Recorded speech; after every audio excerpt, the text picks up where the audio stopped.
დილა 25 დეკემბერის გათენდა გილოცავთ ყველას ამ დღეს ვინც შობის წინვარდ დღესასწაულს 25 დეკემბერს აღნიშნავთ მოკლედ საქმიანები ვიქოქებით და წარმოგიდგენთ საქმიან დილას საქართველოს ეროვნულმა ბანკმა დამატებით 20 მილიონი დოლარი შეიწყვიტა დოლარის წყვილი ლართან კი კვლავ 276 თეთრზე დაფიქსირდა სურსათის ეროვნული სააგენტო და FAO მოსახლეობას მოუწოდებენ თავი შეიკავონ საეჭვო ადგილებში ხორცის შეძენისაგან. აუდიტის სამსახურმა სოციალურად დაუცველი ოჯახებისთვის შემწეობების გაცემის საკითხში ხარვეზები გამოავლინა. მშენებლობის ღირებულების ინდექსი წინა კვარტალთან შედარებით 9% შემცირდა. რაც შეეხება ნესკრაჰესის ახალი მშენებელი კომპანიის შერჩევას, ის 2019 წლის გაზაფხულზე დასრულდება. საქართველოს მანდარინის ექსპორტს 30% ზრდის, ექსპორტზე 23720 ტონაა მანდარინია გატანილი, რაც შარშანდელთან შედარებით თითქმის 5,500 ტონით მეტი გახლავთ. ამასობაში კომპანია ჩირინა, რომელიც Forbes-მა წლის მეწარმედ დაასახელა აზერბაიჯანის ბაზარზე ინვესტიციების განხორციელებას და წარმოების გამართვას გეგმავს. გაზაფხულიდან ბაზარზე ახალგაზრდა მეწარმის ღვინო მზეიც გამოჩნდება. სამკერვალო საწარმო ელსელემა ევროპის ბაზარზე გასასვლელად უკვე სრულად ემზადება. მანამდე კი კომპანია UV's Berries ევროკავშირში ექსპორტზე ლურჯ მოცვს გაიტანს. სიონის ტბის მიმდებარედ, მეგობრებო, ინფრასტრუქტურის მოწყობის მიზნით სახელმწიფო საკუთრებაში არსებული უძრავი ქონება იყიდება დაინტერესებულებმა მეტი წაიკითხეთ BMG. 2019 წლის სეზონისთვის გოდერძიზე 5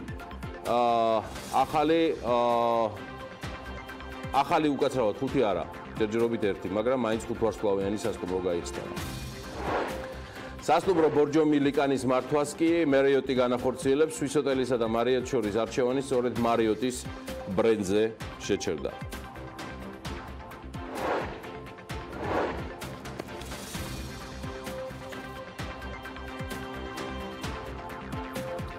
ვიდრე ჩვენი გადაცემის ჩვეულ პროლოგს შეუდგებით, მოდით ვნახოთ მარკეტერის მიერ დატირაჟირებული ვიდეოს სრული ვერსია. შობა და თან როგორ ემზადებიან ახალი წლისთვის ერთ კომპანიაში, რომელთაც არაჩვეულებრივად განათებული და გახმოვანებული კოლონა აუწყებს მსოფლიოს ქალაქების მოსახლეობას, რომ ახალი წელი მოდის. დასულ მალე წელიწადის ყველაზე ლამაზი და თბილი დღესასწაულები დადგება. შობა და ახალი წელი. 1-2 დავათვალიერეთ კოკოლას ქარავანი, წავედით. როგორ ვემზადებით და როგორ ვაწყობთ.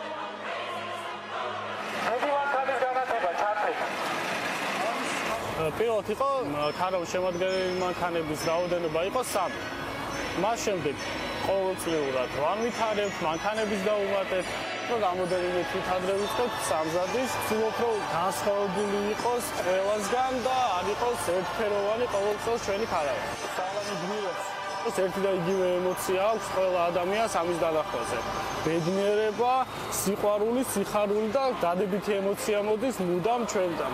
ამიტომაც ჩვენს მუდმივად ვცდილობთ რომ 100% დავიხარჯოთ და რაც შეიძლება საუკეთესო მივიტანოთ მათამდე. ჩვენი ბრენდისთვის ძალიან დიდი მნიშვნელობა აქვს ამ ქარავანს, იმიტომ რომ ჩვენ ზომად ჩვენი ბრენდის ლავს ხორცს, ხო? და სწორედ ამიტომ ეს ქარავანი ერთ-ერთი დიდი შემადგენელი ნაწილია რეალურად.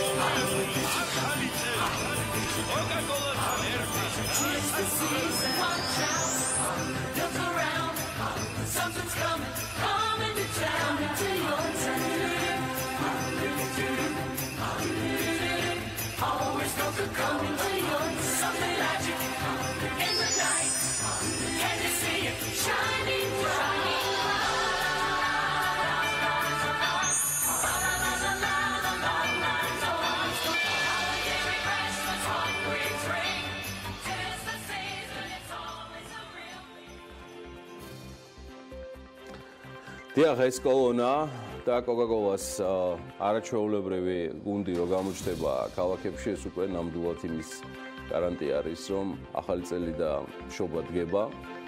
მე ყველას ულოცავ, ვინც შობას დღეს აღნიშნავს. ყველას წინასწარ გილოცავთ არაჩვეულებრივ დღესასწაულებს. ეს წელიწადი არ იყო იოლი ბიზნესისთვის, არც საქართველოში და არც მსოფლიოში. პროლოგს მაინც მსოფლიო ამბებით დავიწყებ. 2018 წელი ინვესტორებისთვის დინამიური აღმოჩნდა. მსოფლიო ბირჟებმა Brexit-დან დაწყებული ჩინეთ ამერიკას შორის სავაჭრო ომით დასრულებული არაერთი შოკი განიცადეს. ამ ყველაფერს კი გავლენა მსოფლიოს უმდიდრეს ადამიანებზეც ჰქონდა. მათმა ნაწილმა მილიარდობით დოლარი დაკარგა, ნაწილმა კი ქონების მილიარდობით დოლარით გაზრდა შეძლო. Forbes-ის 2018 წლის გამარჯვებულისა და დამარცხებულის სიას აქვეყნებს და აგერ წლის გამარჯვებულებს წარმოგიდგენთ პირველ რიგში. ჯეფ ბეზოსი, მისი ქონება 126 მილიარდ 200 მილიონია. მან არაჩვეულებრივი წლიური ზრდა 27 მილიარდ 900 მილიონი აჩვენა. ბეზოსის ქონება მისი მთავარი აქტივის Amazon-ის აქციების ფასს უკავშირდება. კომპანიამ წლის მეორე კვარტალში რეკორდული შემოსავალი მიიღო და აქციების ფასი წლის დასაწყისიდან 30%-ით გაიზარდა. ტადაში ანაი, მისი ქონება 27 მილიარდ 100 მილიონია, 7 მილიარდი ეს არის წლიური ზრდა, რაც იაპონელი ბიზნესმენმა წელს მისცა. კომპანია დაეზრდა, კომპანია Fast Retailing-ს უკავშირდება. არ ვიცი, ბევრმა ალბათ არ იცის, ჩვენმა გოგოებმაც და ბიჭებმაც, რომ კომპანია შვილობილმა Uniqlo-მ, რომელიც ქალისა და მამაკაცის ტანსაცმლის და აქსესუარების რეალიზებით არის დაკავებული, წელს რეკორდული გაყიდვების მაჩვენებელი და ზრდა აჩვენა.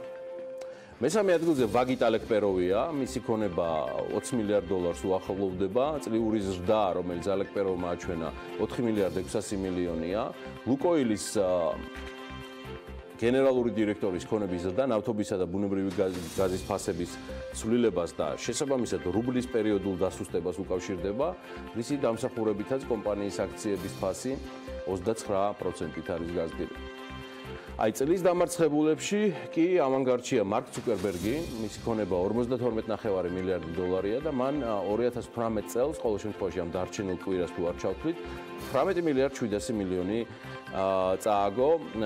კომპანიის მეორე კვარტლის ფინანსური მაჩვენებლების გამოქვეყნებისთანავე Facebook-ის აქციების ფასი 19%-ით, ხოლო ცუკერბერგის ქონება არც მეტი არც ნაკლები 15 მილიარდ 400 მილიონი შემცირდა, თუმცა ცუკერბერგის ქონებას მხოლოდ ამ ფაქტს ცხადი არ მოუხდენია გავლენა სკანდალმა პერსონალური მონაცემების გამჟღავნებასთან დაკავშირებით ცუკერბერგის კონგრესში დაბარებამ და ის წლის წაგებულების სიაში პირველ ადგილზე სწორედ ამ მიზეზების გამო მოაქცია. ამანსი ორტეგა 59 მილიარდ 600 მილიონი, მან წელს 16 მილიარდ 200 მილიონი წააგო. მის შემცირება ინდიტექსის ფინანსურ პრობლემებს უკავშირდება. კომპანია ორტეგა 1975 წელს დააარსა და სწორედ ამ კომპანიაში შედის მისი მთავარი გამწევი ძალა და ბრენდი Zara-სა. და ჯორჯ შაიფლერი 12 მილიარდ 400 მილიონი, მისი წლიური დანაკარგი არც მეტი არც ნაკლები 14 მილიარდში ადგენს. შაფლერ აუტოს თანამფლობელის ქონება მას შემდეგ შემცირდა, რაც ჩინეთსა და ევროპაში კომპანიის ავტომობილების რეალიზებამ იკლო. წლიურად კომპანიის აქციების ფასი 56%-ით შემცირდა. ასეთი ამბავია ეს სოფლიოში და მოდი ახლა კიდევ ერთხელ გადავხედოთ რა ხდებოდა კვირას რესპუბლიკას არაჩვეულებრივ დარბაზში, პირველი რესპუბლიკის მოედანზე, სადაც ცეცხლი ნაციონალურმა ეროვნულმა ბალეტმა სუხიშვილებმა დაანთეს და შემდეგ უკვე ქართული ბიზნესის აღიარებულმა ლიდერებმაც არ დააკლეს. ანთებულს გაღვივება, დღესასწაული შედგა, იგი იყო ნამდვილად Forbes-ული ღონისძიება, ამას ყველა მოკითხულიდან გამომდინარე ვამბობ, რასაც ბოლო 2 დღეა დაუზარებლად ვაკეთებ და ვისაც ვესაუბრე და სამწუხაროდ პირადად ვერ მოვასწარე ყველას ნახვა ღონისძიებაზე, თუმცა ყველამ ერთმანეთ დამიდასტურა, რომ ღონისძიება შედგა.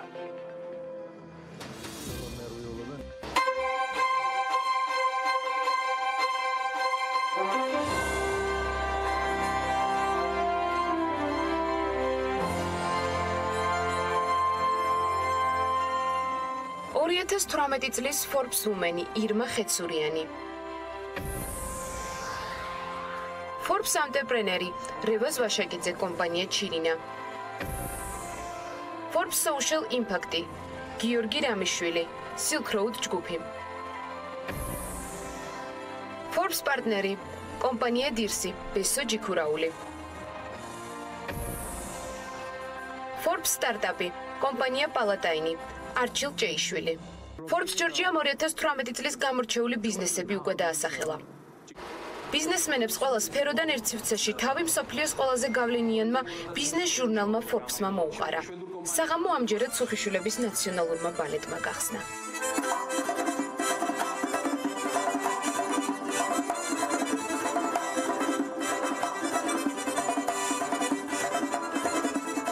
მე ყველას გისურვებთ, რომ თქვენი საქმის სუხიშვილები და ანანიაშვილები ყოფილიყავით. აი მერწმუნეთ, რომ მაშინ ნამდვილად არ დაყებ ჩვენი ქვეყნის ბედს, არც ძაღლი და არც კატა დაშხავის. Forbes-ის მთავარი რედაქტორის ეს ფრაზა შესაძლოა ბევრისთვის გახდეს მოტივაციის წყარო. ნომინაციაში Forbes Women-ის გამარჯვებული ირმა ხეთსურიანი საკუთარმა ეტლმა გამარჯვებამდე არაერთხელ მიიყვანა. ის უკვე ადგზის მსოფლიო თასის მფლობელია.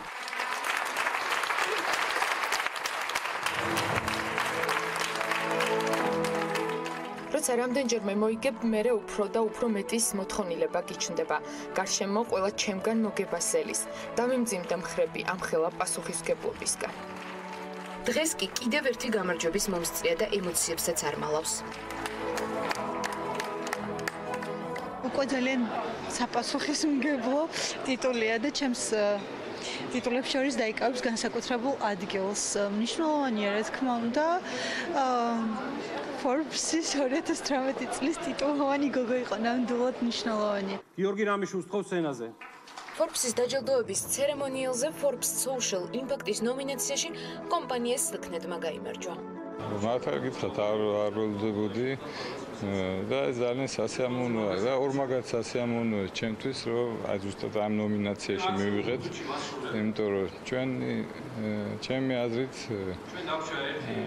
არ არის ის საზოგადოება სრულფასოვანი ვინც არ ზრუნავს თავის დაჭრილ მეომრებზე და ზუსტად ეს კიდევ უფრო გაზდის ამ ჩვენი ფონდის ცნობადობას და პოპულარიზაციას ჩვენ საზოგადოებაში ყველა წევრს, ყველა ადამიანის შორის. კომპანია დილსი და ბესო ჯიქურაული, Forbes-ის პარტნიორი სტატუსი.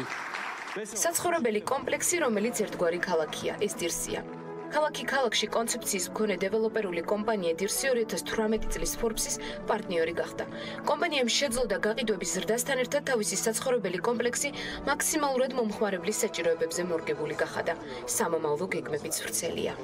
Forbes-ის ჯილდოც არის ჩემთვის წარმატების ერთ-ერთი სიმბოლო. მივიტყოდი ყველაზე მნიშვნელოვანი, იმიტომ რომ Forbes-თან და მის გუნდთან ერთად ძალიან ბევრი სამუშაო გავაკეთეთ 2018 წელს.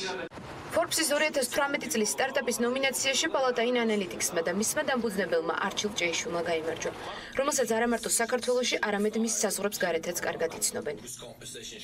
კომპანია ჩირინა, რეზო ვაშაკიძე, ქალბატონებო და ბატონებო. და ბოლოს, Forbes Georgiam წლის ანტერპრენიორიც გამოავლინა. წარმატებული წელი ჰქონდა ჩირინას და რევაზ ვაშაკიძეს. სამომავლო გეგმებიც ამბიციურია. ჩირინა სულ მალე აზერბაიჯანის ბაზარზეც გამოჩნდება. Forbes ანტერპრენიორი სწორედ რევაზ ვაშაკიძე გახდა და ჩვენს კამერასთან სამომავლო გეგმებზეც ისაუბრა. მე გეტყვით რომ არ ველოდებოდი და არც ვიცოდი. აი დღეს გავიგე ამის შესახებ, მაგრამ ნებისმიერი ჯილდო ეს არის ავანსი ჩემთვის ყოველთვის და გასაკრულია მე ჩემი ორგანიზაციის წარმოებებსაც გავზდი ხარისხსაც და უფრო მეტად გავიზრდები და გავიმცირდები. Forbes Georgia საზეიმო გალამიღებას კერძო და სახელმწიფო სექტორის წარმომადგენლები მრავლად ესწრებოდნენ, რომლებმაც Forbes Georgia-ზე და მის როლზე ისაუბრეს. ძალიან ბევრი სიახლე იყო და ნამდვილად წარმატებული იყო ჩემი აზრით Forbes-ის 2018 წელი. ასევე ვისარგებლებ შემთხვევით და ყველა გამარჯვებულს მინდა მიულოცო Forbes-ის ნომინაცია. ეს არის ნამდვილად ძალიან დიდი სტიმული. არაჩვეულებრივი მეწარმეები იყვნენ, წარმატებულები, ისინი რომლებიც ინვესტიციებს აკეთებენ ქართულ ეკონომიკაში და გიორგი მათ სპეციალურად წარმოაჩინა ისინი. მე ვფიქრობ, მათი სტიმული არის მომავლისთვის, მომავალი წლის 2019 წლისათვის. ჩვენ მოხარული ვართ, რომ ჩვენს ქვეყანაში არსებობს, ასე ვთქვათ, Forbes-ის სრული პაკეტი, ასე ვთქვათ, ამ გამოცემის და ყოველთვის საინტერესოა, მე ვარ მომხმარებელი, ასე ვთქვათ, ინტენსიური თქვენი ჟურნალის. დღევანდელი საღამო საინტერესო იყო, ისეთივე კარგი იყო, როგორც შარშან. კაპიტალისტის ხელსაწყო დევიზია, რომლითაც Forbes-ი უკვე საუკუნეზე მეტია მსოფლიოში მაღალი სტანდარტის ბიზნეს გამოცემის სახელს ინარჩუნებს. სწორედ ამ სტანდარტების კვალდაკვალ ქართული Forbes-ი საქართველოს ბაზარს თავის პროდუქტს 2011 წლიდან სთავაზობს. აუცილებლად შევხვდებით 2019-ში. დიდი მადლობა.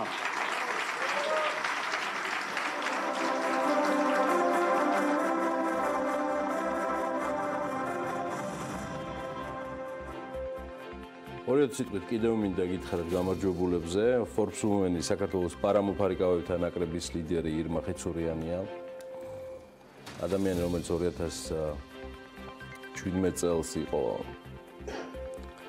Forbes-ის ყდის გმირი, გამორჩეული სპორტსმენი და პიროვნება, რომელმაც მსოფლიოს დაუმტკიცა, რომ შეუძლებელი არაფერია, როცა ხარ დაუდგრომელი სული, მიზანმიმართული, შრომის მოყარე და არაჩვეულებრივიც.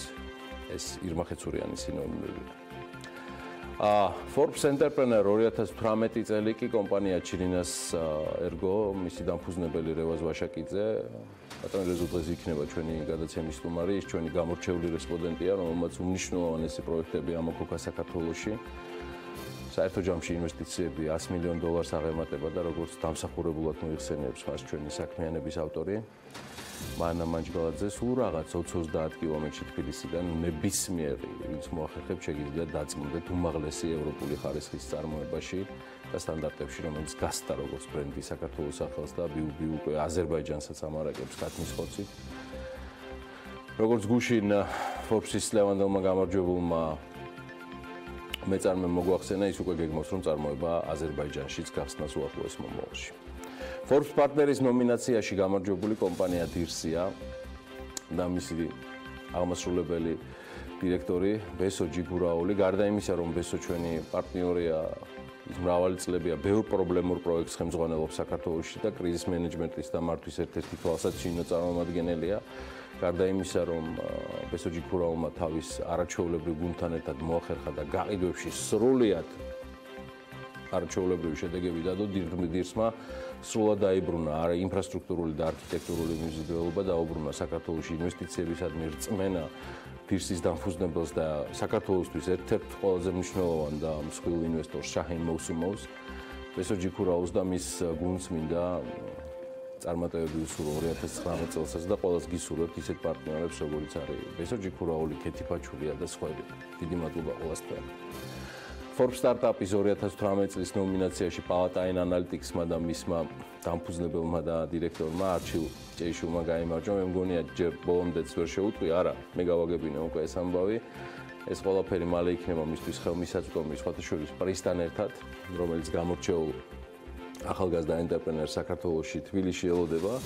არჩილი მე მგონია ხო უკვე შეერთებულ შტატებშია, იქ საქმიანობს და საკმაოდ კარგად კრებს ბრუნებს და მეწარმატებებს რომ მიაღწიოს არჩილ. ეს გელოდება Forbes-ში. ალბათ ჩვენთვის კიდევ ერთი გამორჩეული პრიზი მაინც ყოველ წელს Forbes Social Impact-ის ჯილდოა. ის წელს დაჭრილ მებრძოლთა თანადგომის ფონდის დაარსებისთვის Silk Road ჯგუფს, კომპანია Silk-Nets და გიორგი რამიშულს გადაეცა. დავით მამულაიშვილის სამწუხაროდ არ იყო დარბაზში.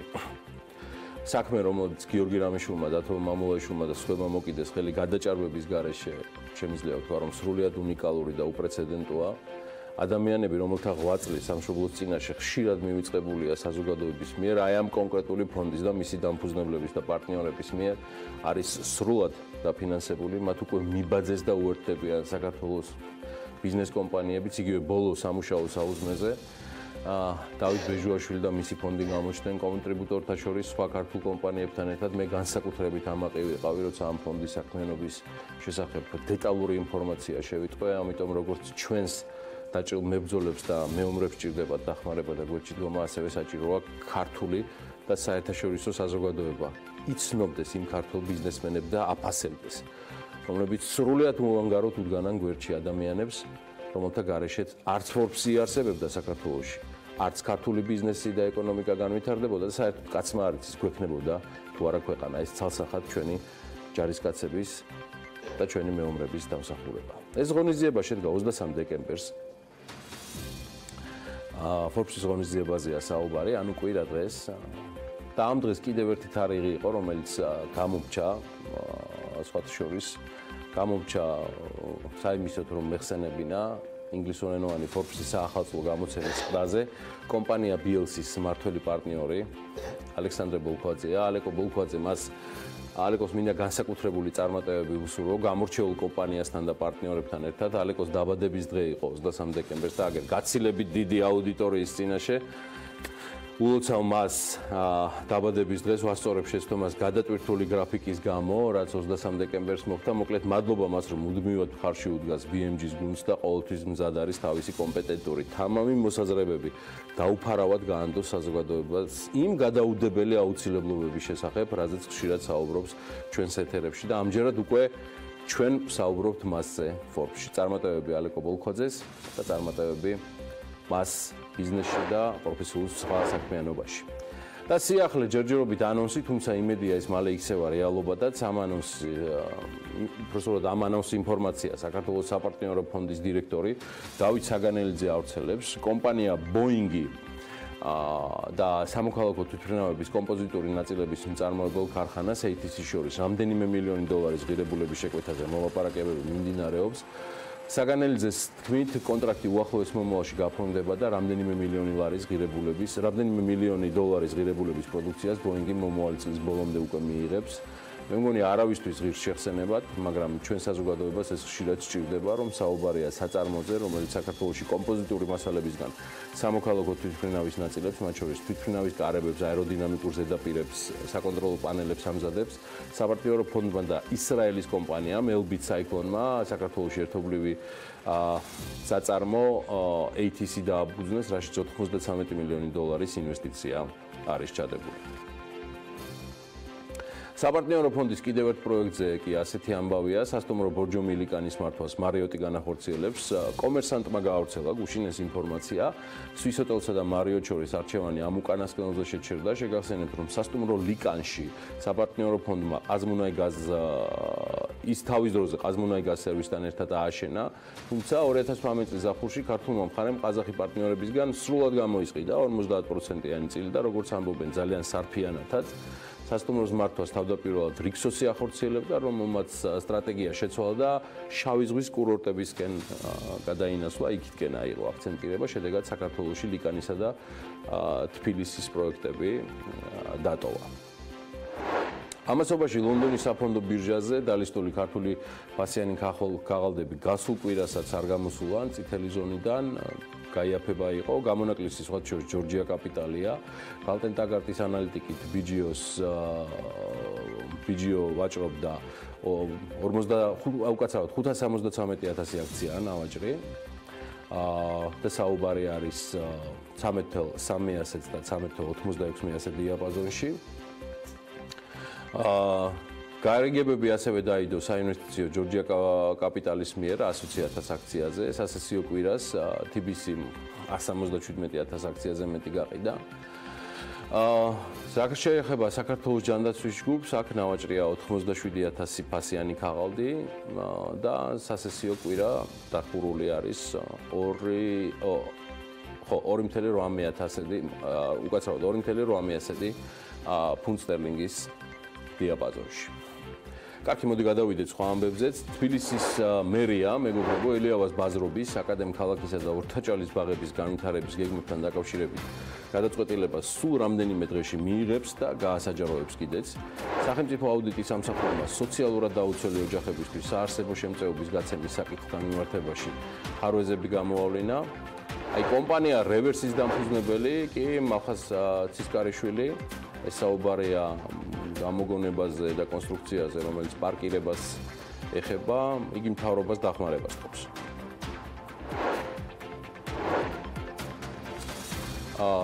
სწორედ კიდევ ერთი ამბავი 2018 წლის აგვისტო-ნოემბრის მდგომარეობით ევროკავშირის ქვეყნებიდან საქართველოს 411 მოქალაქის დეპორტაცია არის განხორციელებული. ეს შინაგან საქმეთა სამინისტროს სტატისტიკურ მონაცემებში აღნიშნული.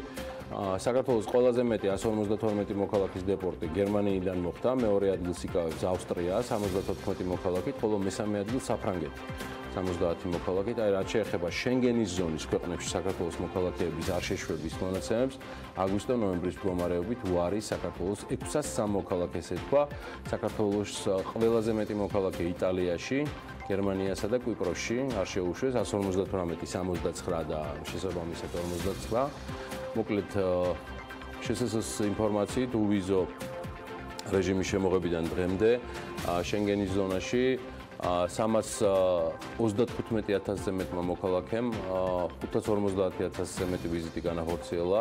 28 მარტიდან შარშან საქართველოს მოქალაქეებს ევროკავშირისა და შენგენის ქვეყნებში უვიზოთ გადაადგილების უფლება აქვთ. ჯერიდგება უკვე სრულად, ის აქ არის სანადელამშვიდობის. დილამშვიდობის გერგი და ეს შესაძლებლობა ნამდვილად არაჩვეულებრივია ყველა ჩვენგანისთვის, საქართველოს თითოეულ მოქალაქისათვის, როდესაც უვიზოთ შეგიძლია ევროპის ნებისმიერ ქვეყანაში მოგზაურობ და მე მგონი ამ საახალწლო არდაგების დროს კიდევ უფრო გაიზრდება სტატისტიკა, რომელსაც შინაგან საქმეთა სამინისტრო აუცილებლად განაახლებს და ჩვენს განუახლებთ ინფორმაციებს ჩვენ საქმიან მაყურებლებს. მე ბიზნესი ახლებნი და გაგაცნოთ, მოგესალმებით, ბედნიერ წარმატებულ დღეს გისურვებთ და სულ რამდენიმე წამში ვიწყებთ.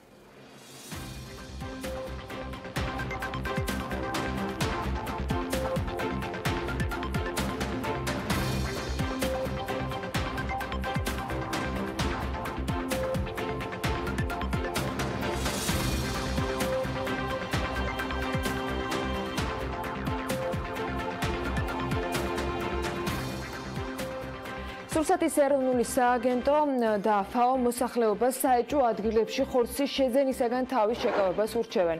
ვეტერინარული ზედამხედველობის გარეშე დაკლული და რეალიზებული ხორცის და ცხოველური წარმოშობის პროდუქტებისაგან ადამიანის დაავადების რისკი საკმაოდ მაღალია. ინფიცირებული ცხოველისაგან ადამიანს შეიძლება გადაედოს სიცოცხლის და ჯანმრთელობისათვის საშიში დაავადებები.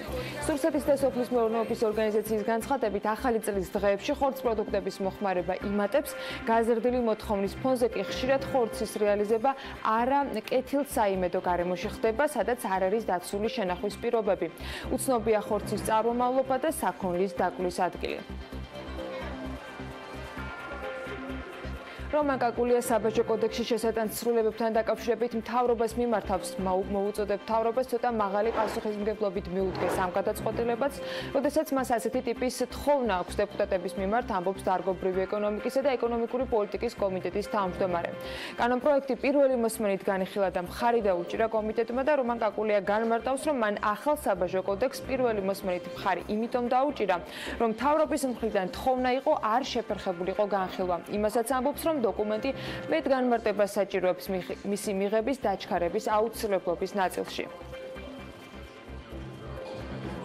ელიავას ბაზრობის აკადემქალაქისა და ორთაჭალის ბაღების განვითარების გეგმასთან დაკავშირებით გადაწყვეტილებას რამდენიმე დღეში ველოდებით ეს ინფორმაცია კახაკალძემ პალიტანიუსის ეთერში გააჟღერა. ელიავას ბაზრობას აკადემქალაქსა და ორთაჭალის ბაღების განვითარების დასაგეგმად უკვე მეორედ გამოცხადებული 3.100.000 ლარიანი გამარტივებული შესყიდვა მერიამ უკან გაიწვია.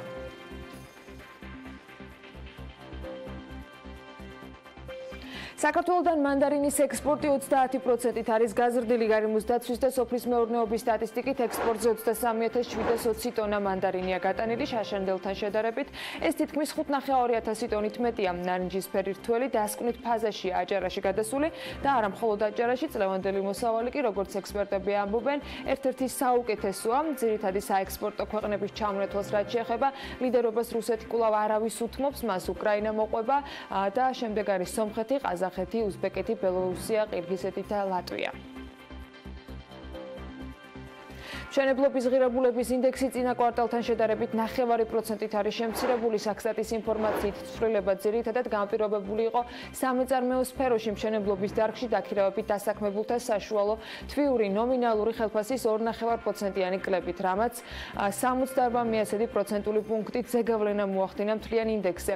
ამ პერიოდში ფასები 2% არის გაზრდილი სამშენებლო მასალაზე, 4% ტრანსპორტირებაზე, საწვავზე და ელექტროენერგიაზე. წინა წლის შესაბამის კვარტალთან შედარებით მშენებლობის ღირებულების ინდექსი 7% შემცირდა. ინდექსის შემცირება ძირითადად მშენებლობის დარგში დაქირავებით დასაქმებულთა საშუალო თვიური ნომინალური ხელფასის თითქმის 13.5%-იანი კლებით არის გამოსახული. ეს კი იმას ნიშნავს, რომ ასახვა იყო 4.21% პუნქტით. სახელმწიფო აუდიტის სამსახურმა კი სოციალურად დაუცველი ოჯახებისათვის საარსებო შემწეობის საკითხთან მიმართებაში ხარვეზები გამოავლინა.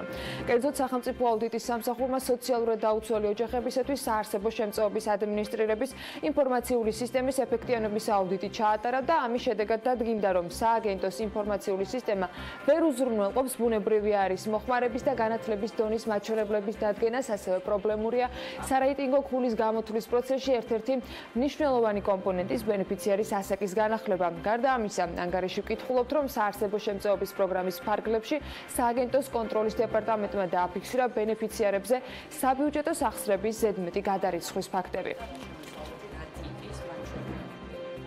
კომპანია რევერსის დამფუძნებელმა მალხაზის კარიშვილმა მთავრობას დახმარებისთვის მიმართა. ის BMG-თან აღნიშნავს, რომ სტარტაპ საქართველოს პროექტის ფარგლებში 90,000 ლარიანი ინვესტიციით შექმნილი ვერტიკალური პარკინგისათვის განკუთვნილი კონსტრუქციების გაყიდვა დამოუკიდებლად უჭირს. სისკარიშვილი ამბობს, რომ დამატებით 40,000 დოლარის ფინანსური რესურსი ესაჭიროება, რათა სერიულ წარმოებაზე გადასვლა შეძლოს. სტარტაპ საქართველოს ხელმძღვანელი გიორგი ლომიძე კი ამბობს, რომ რევერსისათვის დამატებით ინვესტიციის გამოყოფა მათი მხრიდან ვერ მოხდება, რადგან ამას კომპანიის დებულება არ ითვალისწინებს. ახალგაზრდა მეწარმე მირაკლი მოგელაძემ დანიური გრანტით ბიზნესი დაიწყო თელავში სოფელ ართანაში, სადაც ბიოლოგიურად სუფთა ღვინოს ჩამოასხამენ. მოგელაძეს საქმის წარმოებაში ოჯახი ეხმარება და BMG-თან ის აღნიშნავს, რომ ღვინო დახლებზე უკვე გაზაფხულიდან გამოჩნდება. ის მზეის ბრენდით გაიყიდება. იდეა ქართული ფილმიდან ღიმილის ბიჭებიდან მოდის, სადაც ქართული ღვინის საქებარი სიტყვებით ღვინო კი არა მზეიას მოიხსენიებენ და ახალგაზრდა მეწარმე ამაზე ამბობს, რომ მარნის მშენებლობა თითქმის ამ დროისათვის უკვე დასრულებულია. ახლა გადახურვის სამუშაოები მიმდინარეობს და ისიც საახალწლოდ დასრულდება. მარანში 32 ქვევრია წარმოდგენილი და ჯამში 13.5 ტონა ტევადობით არის ის. ნაწილი კი წლევანდელი მოსავლით უკვე დატვირთულია. 6 ტონა ღვინო უნდა მიიღონ. სულ მალე 2018 წლის მოსავალი მომავალი წლის გაზაფხულზე უკვე ჩამოსმული იქნება და დაახლოებით 8-9,000 ბოთლს გაყიდიან. მეფრინვალეობის ფაბრიკა კუმისი 21 კი ეგრეთ წოდებული სოფლის კვერცხის წარმოების გაორმაგებას აანონსებს. BMG-თან კომპანიის დამფუძნებელი აღნიშნავს, რომ პროდუქტი კუმისის ფერმერის სახელწოდებით წარმოებაში უკვე წელს ჩაუშვეს. ფაბრიკა თბილისის სავაჭრო ქსელს დღეში 15,000 ცალ ასეთ კვერცხს აწვდის. ეს პროდუქცია, როგორც უჩუმბეგაშვილი აღნიშნავს, მომხმარებელს ზაფხულის ბოლოს შესთავაზეს და ის განსხვავებული შეფუთვით და დიზაინით არის ბაზარზე გამოტანილი. პროდუქცია საქართველოში, როგორც ის ამბობს, მხოლოდ ერთი ფაბრიკა აწარმოებს. ეს განსაკუთრებულ კვებაზე და პირობებზე მოქცეული ფრინველის კვერცხია, რომელიც ფაქტობრივად ისეთი კვებითი ღირებულებების მატარებელია, როგორც სოფლის კვერცხი.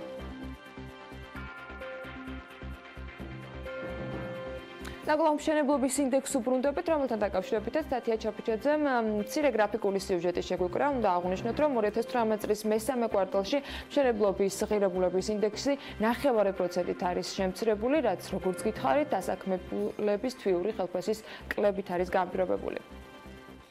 საქსტატის მონაცემების მიხედვით 2018 წლის მესამე კვარტალში წინა კვარტალთან შედარებით მშენებლობის სფეროში დასაქმებულთა საშუალო თვიური ხელფასი 2.5%-ით შემცირდა, ხოლო წინა წლის ანალოგიურ პერიოდთან შედარებით 3.4%-ით. ხელფასების კლების ხარჯზე მშენებლობის ღირებულების ინდექსი მესამე კვარტალში 0.5%-ით ნაკლები, ხოლო წინა წლის ანალოგიურ მონაცემებთან შედარებით 0.7%-ით ნაკლებია. მესამე კვარტალში მეორე კვარტალთან შედარებით ფასები 0.2%-ით გაიზარდა სამშენებლო მასალებზე, ხოლო 0.4%-ით ტრანსპორტირებაზე, საწვავსა და ელექტროენერგიაზე.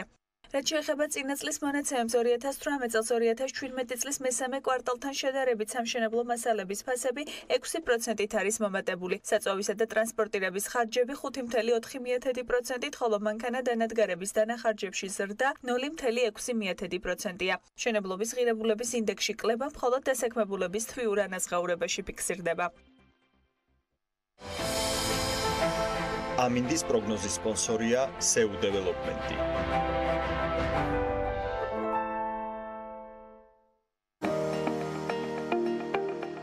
ამინდის პროგნოზის სპონსორია სადაზღვევო კომპანია უნისონი. თავისუფალი დაზღვევა თქვენი სიმშვიდისათვის. ზამთრული ამინდია, მაგრამ უმეტესად უნალექო დღეები გველდება თითქმის ყველა ქალაქში. გარემოს ეროვნული სააგენტო უფრო ზუსტად გვატყობინებს, რომ ამინდი საქართველოში ამიერკავკასიის ჩრდილო აღმოსავლეთიდან მოქმედი ცივი ჰაერის მასების და შავი ზღვის სამხრეთ-დასავლეთიდან გადმონაცვლებული შედარებით თბილი ჰაერის მასების ურთიერთქმედებით არის განპირობებული. მოსალოდნელია დრო გამოშვებით ღრუბლიანობის მომატება, ზოგან იწვიმებს, მაღალმთაში მოთოვს, დასავლეთ საქართველოში აღმოსავლეთის მიმართულების ძლიერი ქარი იქროლებს და ასე შემდეგ. სოხუმში წვიმა და 14 გრადუსიან ნავარაუდები, ბათუმში 16 და უნალექოთ ჩაივლის დღე, ისევ როგორც ხობულეთში და აქ მაქსიმალური ტემპერატურა 15 გრადუსი იქნება. ქუთაისში 13 გრადუსი ელოდებიან, ზუგდიდში წვიმის ფონზე 14 გრადუსი დაფიქსირდება, ოზურგეთში 15, ონში მცირე წვიმა იქნება და 7 გრადუსი, გორში 9 გრადუსი უნალექოთ დღესთან ერთად, ცხინვალში 8 გრადუსი, მარნეულში 7 გრადუსი დაფიქსირდება და რუსთავში 8 გრადუსს მიაღწევს ტემპერატურა. ახალციხეში 6 გრადუსია მოსალოდნელი, ბორჯომში 7, ბაკურიანში დღეს განმავლობაში მხოლოდ 2 გრადუსი იქნება, ისევ როგორც ახალქალაქში. სტეფანწმინდაში კი 0 გრადუსი იქნება დღის განმავლობაში მაქსიმალური ტემპერატურა. თელავში 8 გრადუსს მიაღწევს ტემპერატურული მაჩვენებელი, დედაქალაქს რაც შეეხება თბილისში დრო გამოშვებით ღრუბლიანობა იმატებს, უმეტესად უნალექოთ ჩაივლის დღე, ქარი ციქროლებს, ოღონდ სუსტი და მაქსიმუმ 8 გრადუსამდე გათბება ჰაერი.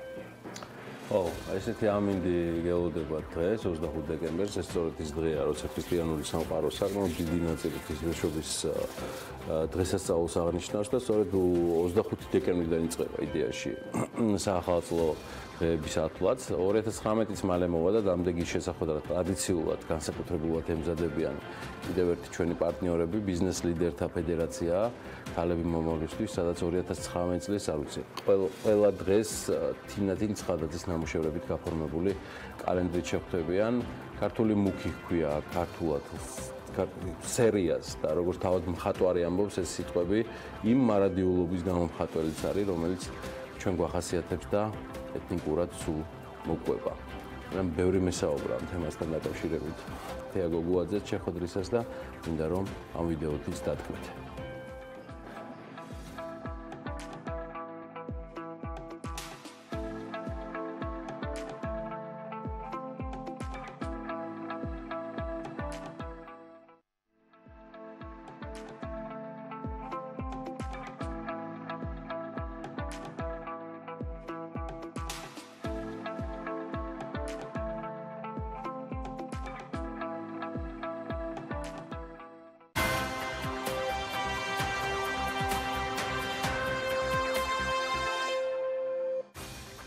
დეკემბერს დილას საქმიანად იწყებენ პაატა იმნაძემ,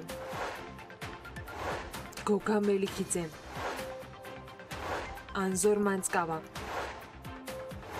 თამარ ზაქარიაძე, ელენე ბარათაშვილი და რევაზ ვაშაკიძე. დილა საქმიანია ტელევიზორზე.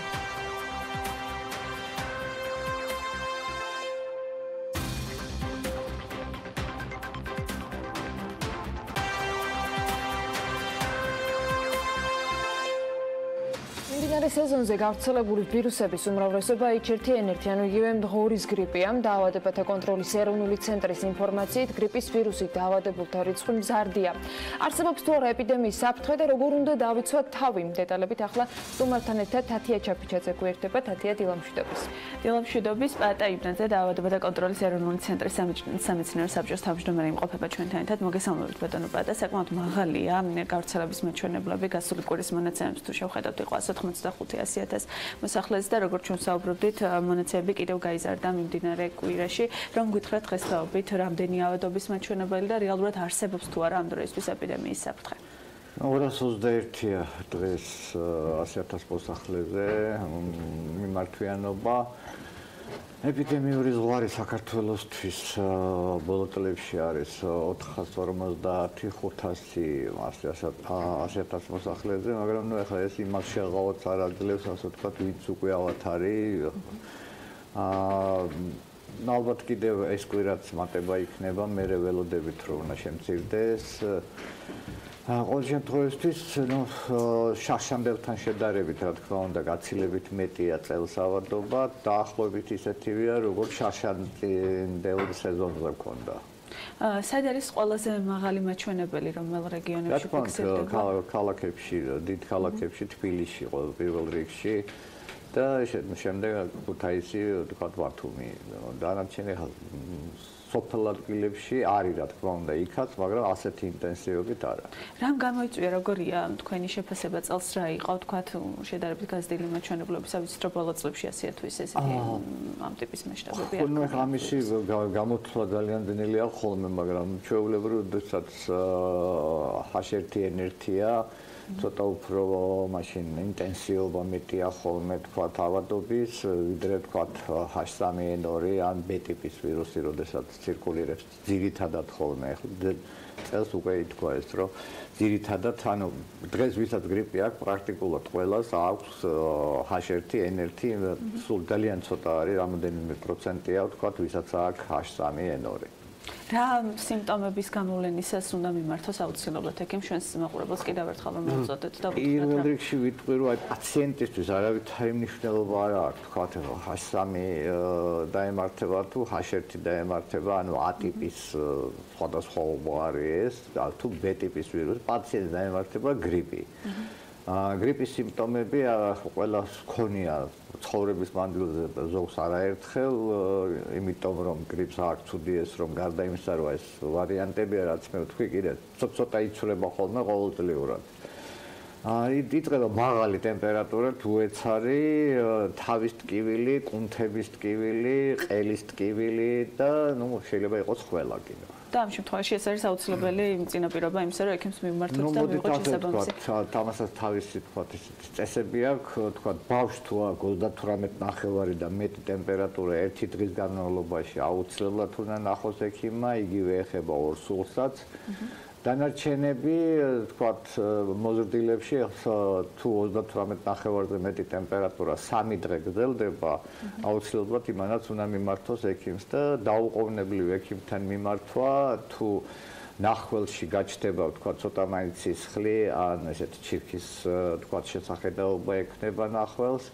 ან თუ ბავშვს განსაკუთრებით სუნთქვის გაძნელება ექნება, დიდსაც ეხება ეს, ან აი თუ გაულუჯდა ბავშვს თქვა ცხვირტუჩის არე, ანუ რაც მიუთითებს სუნთქვის უკმარისობაზე შესაბამისად პნევმონიის თქვა გართულებით ყველაზე მეტი შემთხვევა დღესდღეობით ეს არის დიდებშიც და სრულ მოქალაქეებში ბავშვებში თუ როგორია ტენდენცია? არა, დაახლოებით თანაბარია გავრცელება, რა თქმა უნდა, ცოტა უფრო მეტი არის თქვა ბავშვთა ასაკში და ნუ აქ არის ძირითადი პრობლემა, რაც არის ის, რომ თქვა იგივე თქვენი გადაცემა საქმიანი ადამიანებისთვის არის, ნუ დაუშვებენ ავადმყოფს, მსუბუქი ავადმყოფები დადიან, ავრცელებენ გრიპს და რჩევა იქნება უბრალოდ დაუშვებენ ერთ გრიპია ჩათვალოს რომ მთელი სამსახური ჩაუწვევო მე. ამიტომ ნუ დაუშვებს გრიპიან სამსახურში, იგივე ეხება სკოლაში, ბაღში, თქვა არ შეიძლება ბავშვი ავადმყოფი ჯანმრთელმა უნდა იაროს, ავადმყოფი უნდა იყოს სახლში. ბატონო, როგორია ჩვენ ცოტა ხნის წინ ბატონ ამირან გამყრელიძე სანამ საუბრობდით იმუნიზაციის პროგრამის შედეგებზე და ათვისების მეჩვენებლებზე.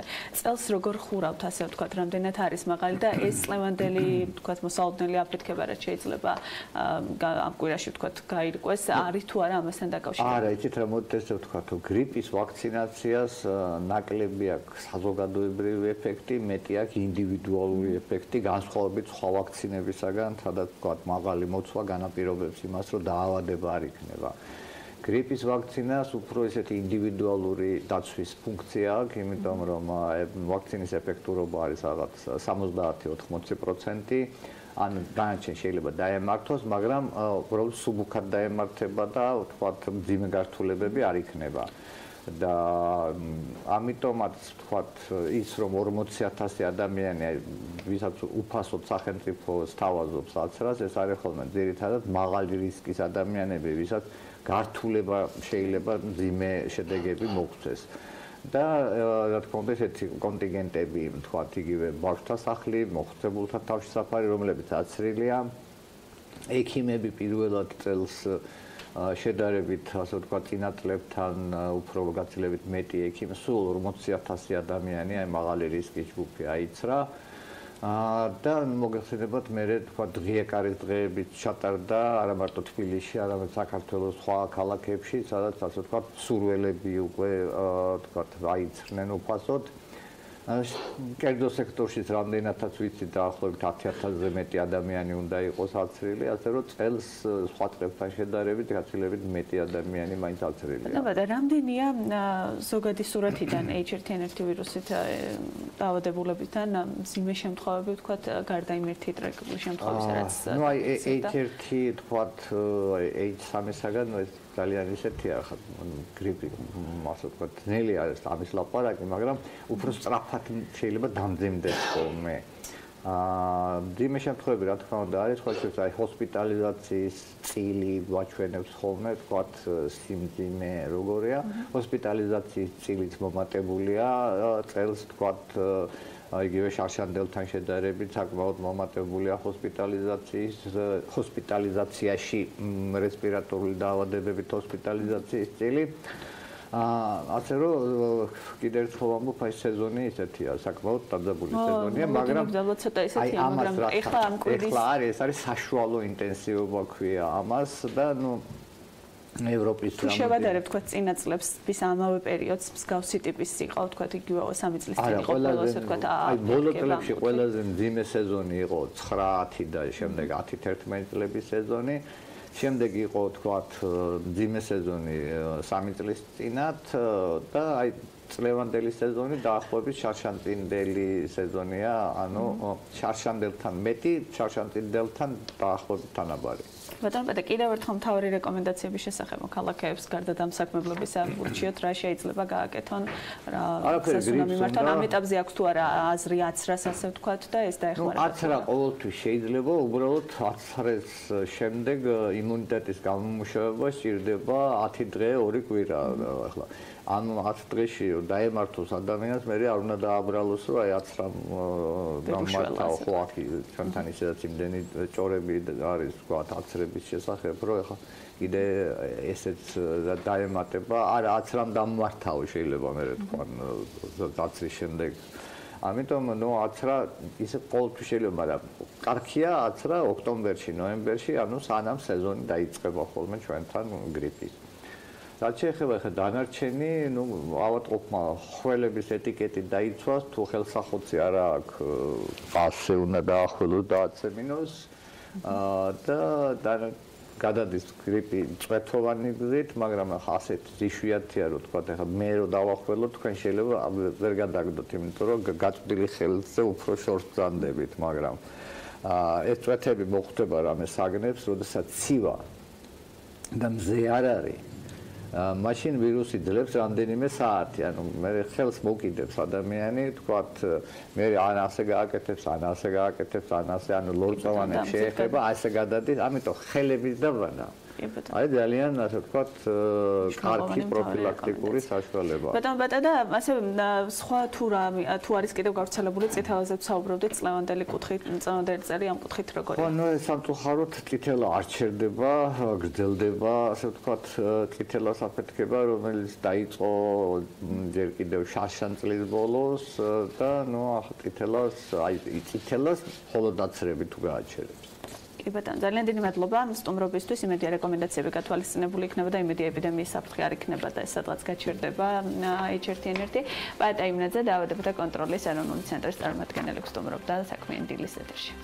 მადლობა თათიას და მის სტუმარს. ყველა ჯანმრთელობას გისურვებთ და რა თქმა უნდა ამისათვის აუცილებელია ყველა იმ პირობის დაცვა, რომელზეც ახლა ვსაუბრობდით. თათია, შენთვის მაქვს კიდევ ერთი საჩუქარი, ვიდრე სტუდიას დატოვებ შენი სანტასგან, ასე რომ სანამ რეკლამაზე გავალთ, საინტერესო ამბები იქნება სტუდიაში.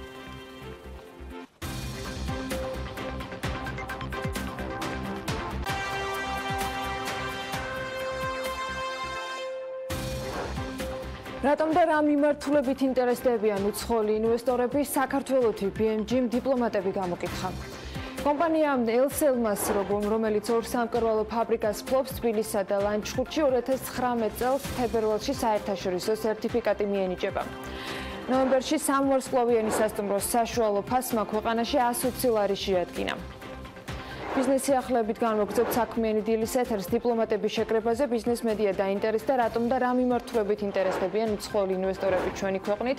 ელჩების საუბრიდან კი ერკვევა რომ საქართველოს აზიისა და რეგიონის ქვეყნებისათვის რამდენიმე მიზეზით არის მიმზიდველი.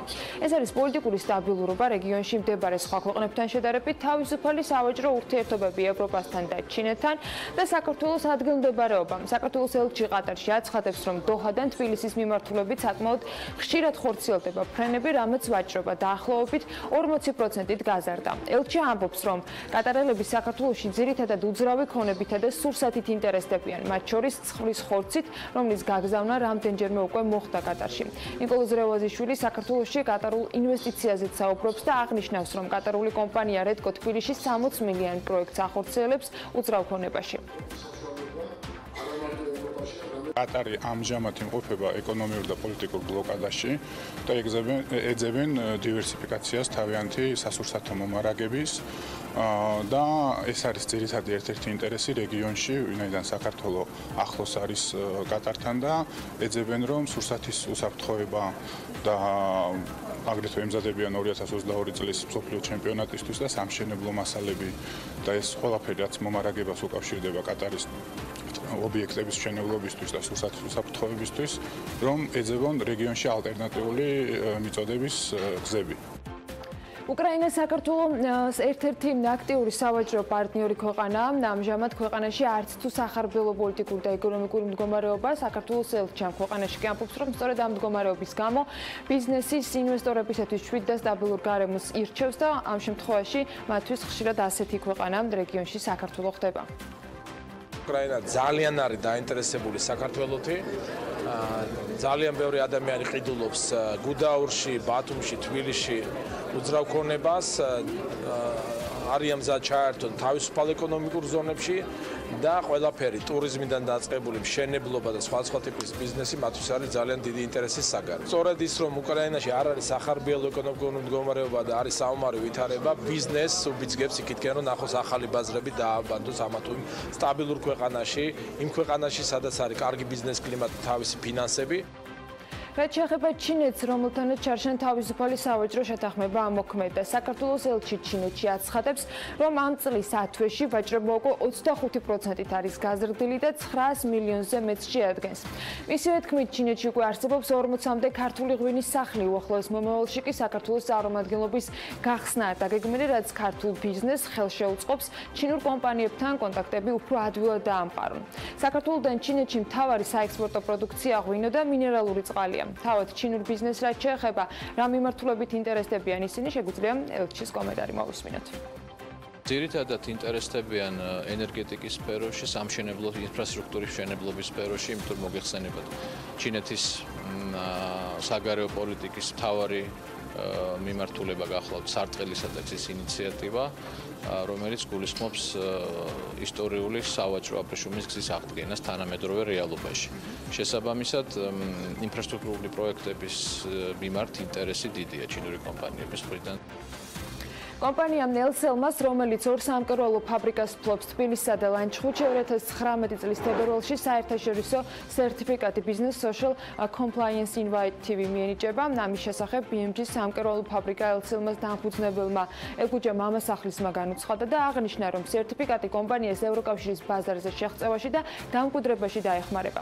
გავითვალისწინეთ გერმანელი ექსპერტების მოთხოვნები და ყველა პირობა დავაკმაყოფილეთ, რაც წამოგვიყენეს, აღნიშნავს ის და ამბობს, რომ ელოდებიან უკვე საერთაშორისო სერტიფიკატს, რომელიც თებერვალში უკვე იქნება. ეს სერტიფიკატი კი ევროპულ ბაზარზე ექსპორტის განხორციელებაში მნიშვნელოვან დახმარებას გაუწევს. სერტიფიკატი მოიცავს კომპანიაში უსაფრთხოების წესების დაცვას, ეფექტურობის გაზრდას, სამუშაო პროცესების უკეთ კოორდინაციას და ასე შემდეგ. როგორც მამასახლისი აღნიშნავს, კომპანიის პრიორიტეტია ექსპორტზე გასვლა, რის მისაღწევადაც მოლაპარაკებები უცხოელ კომპანიებთან უკვე დაწყებულია. კომპანია უცხოელი პარტნიორების დასახელებისაგან ჯერჯერობით მედიასთან თავს იკავებს. კომპანია სარაჯიშვილმა კი საზოგადოებას ახალი პროდუქტი სოფბლექი წარუდგინა, სასმელს როგორც განსხვავებული დიზაინი, ასევე გემოვნური თვისებებიც განსხვავებული ექნება. კომპანიაში აღნიშნავენ, რომ სასმელი ბაზარზე იანვრის ბოლოდან გამოჩნდება. ვარაუდობენ, რომ მოთხოვნა მასზე საკმაოდ მაღალი უნდა იყოს. ეს გვაქვს პრეზენტაცია ძალიან საინტერესო პროდუქტის, როგორც სითხის, ისე ვიზუალით. ვიზუალი არის და ქვია VSOP Black, ანუ ბოთლი იქნება შავი და სითხეც არის განსაკუთრებული, სპეციალურად გამომწვარი კასში არის დაძველებული. პირველ რიგში მინდა გითხრათ, რომ სარაჯიშვილი არ ჩერდება ერთ ადგილზე. ყოველ წელს სთავაზობს მოხმარებელ სიახლეებს. დღეს წარმოადგენს ახალ, ასე ვთქვათ, ხას Black Editions. მოლოდინი არის საახალწლო სადღესასწაულო ჩვენ მგონი წარუდგენთ მომხმარებელს იმ სიახლეს, რომელიც მოეწონება ჩვენ მომხმარებელს და საქართველოს სტუმრებსაც კი, იმიტომ რომ სარაჯიშვილი არის საქართველოს სახე. PMCG-ის მონაცემებით ამ წლის ნოემბერში სამვარსკვლავიანი სასტუმრო საშუალო ფასი ქვეყანაში 120 ლარი იყო. რეგიონებს შორის ყველაზე მაღალი ფასი საშუალო კატეგორიის სასტუმროზე სამეგრელოზე მუსვანეთში დაფიქსირდა 163 ლარი. 4 ვარსკვლავიანი სასტუმროების საშუალო ფასი 221 ლარს შეადგენდა. ყველაზე ძვირი კი ასეთი სასტუმროები ნოემბერში კახეთში იყო 277 ლარად. რაც შეეხება 5 ვარსკვლავიან სასტუმროებს, ორადგილიანი სტანდარტული ნომერი ნოემბერში საშუალოდ საქართველოში 489 ლარი ღირდა. თბილისში მისი ფასი 608 ლარი იყო, აჭარაში 474, კახეთში 368, ხოლო სამცხე ჯავახეთში 365. საოჯახო სასტუმროებთან დაკავშირებულ ფასებს რაც შეეხება, საშუალო ფასმა ნოემბერში 63 ლარი შეადგინა. ყველაზე მაღალი ფასი გურიაშია დაფიქსირებული 110 ლარის ოდენობით.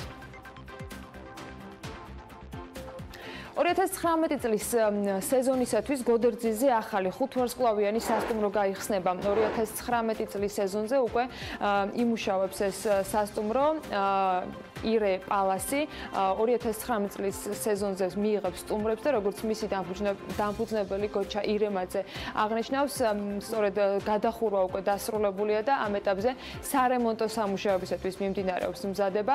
ამბობს, რომ ეს იქნება მაღალი დონის სასტუმრო აუზით და სხვა შესაბამისი სერვისით. მიმდებარე ტერიტორიაზე კი 2 საბაგირო იმუშავებს, რომელიც მისივე თქმით თავად დააშენა, სახელმწიფომ კი დაამონტაჟა. ერთი ბრენდის ქვეშ იქნება სასტუმრო ირე ბათუმი, გეგმაში ასევე ირე თბილისისა და ირე ბახმაროს მშენებლობაც. აღნიშნავს, რომ გათვლა ძირითადად უკრაინის, რუსეთის და ადგილობრივ ბაზრებზეა გაკეთებული. ზამას ხეობაში ტყემლოვანამდე ახალი გზა დაიგება და ის ბორჯომის რაიონს მიუახლოვდება. კომპანია ბლექსი გრუპია გამარჯვებული ტენდერში, რომელიც საავტომობილო გზების დეპარტამენტმა ზამას ხეობაში 15 კილომეტრიანი გზის მოასფალტების მიზნით გამოაცხადა. გადაწყვეტილება დეპარტამენტში 2018 წლის 18 დეკემბერს მიიღებს. მუნიციპალიტეტის გამგებელი ზაზა გულიაშვილი კი აღნიშნავს, რომ სამუშაოები ძალიან მალე უნდა დაიწყოს და ხეობას მალე ახალი გზა ექნება. რუსთავის საკრებულომ გუშინ 2019 წლის ბიუჯეტი დაამტკიცა. საკრებულოს წევრებმა ინფრასტრუქტურულ და სოციალურ საკითხებზე რუსთავ-თბილისის მიმართულებით სამგზავრო ტარიფის განსაზღვრის შესახებ საჯარო მოხელეების თანამდებობრივი სარგოების და საშტატო ნუსხის შესახებ იმსჯელეს.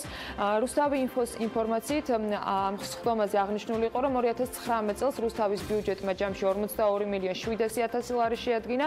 ბიუჯეტთან დაკავშირებით კი შენიშვნები არსებობდა, მიმდინარეობდა მოლაპარაკებები, გათვალისწინებულია მერიის მიერ წარმოდგენილი წინადებები და შესაბამისად დამტკიცებული დოკუმენტი.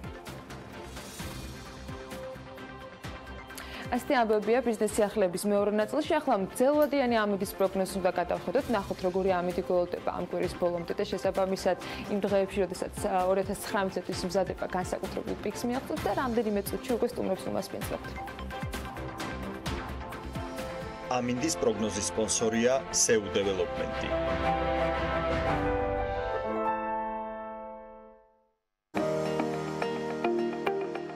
ამინდის პროგნოზის სპონსორია სადაზღვევო კომპანია უნისონი. თავისუფალი დაზღვევა თქვენი სიმშვიდისათვის.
ამინდის პროგნოზის სპონსორია SEU დეველოპმენტი.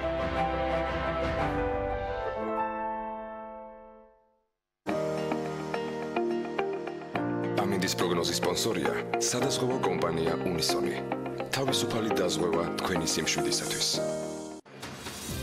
საუკუნის პროექტად წოდებული პორტის მშენებლობა წელს პირველ საახალწლო განწყობას ამკვიდრებს და მნიშვნელოვანი ეტაპების დახურვით ხდება. დამდეგს კომპანიაში გეგმებს გავითარებასთან ერთად ტრადიციულად არც სოციალური პასუხისმგებლობის კონკრეტული მიმართულებით ივიწყებენ და ძალიან საინტერესო 2019-ს გვირდებიან. ანზორ მანწკავას ანაკლის განვითარების კონსორციუმის რეგიონულ დირექტორს და თამარ ზაქარიაძეს ანაკლის განვითარების კონსორციუმის სოციალური პასუხისმგებლობის მენეჯერს მასპინძლობთ საქმიანი ტიპის სტუდიაში. მოგესალმებით. მადლობა ხართ ჩვენთან ერთად. ნაძვის ხო უკვე დაიდგა როგორც ვიცი.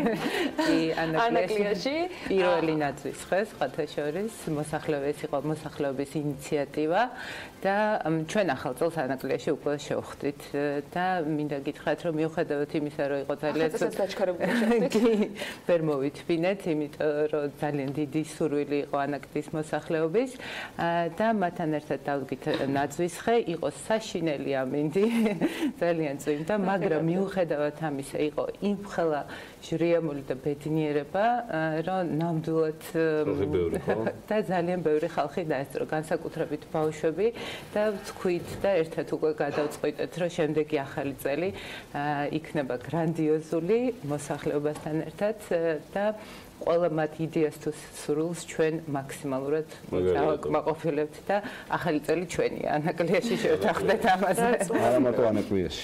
იმდება ტერიტორიებს. კარგი, დავიწყოთ თვითონ პროექტთან დაკავშირებით. ვიცი რომ თანამშრომლობა მიმდინარეობს USA-თან, არის ძალიან დიდი გეგმები, რა პროექტების განხორციელება არის ამ ეტაპზე და რა გეგმები გაქვთ 2019-ში?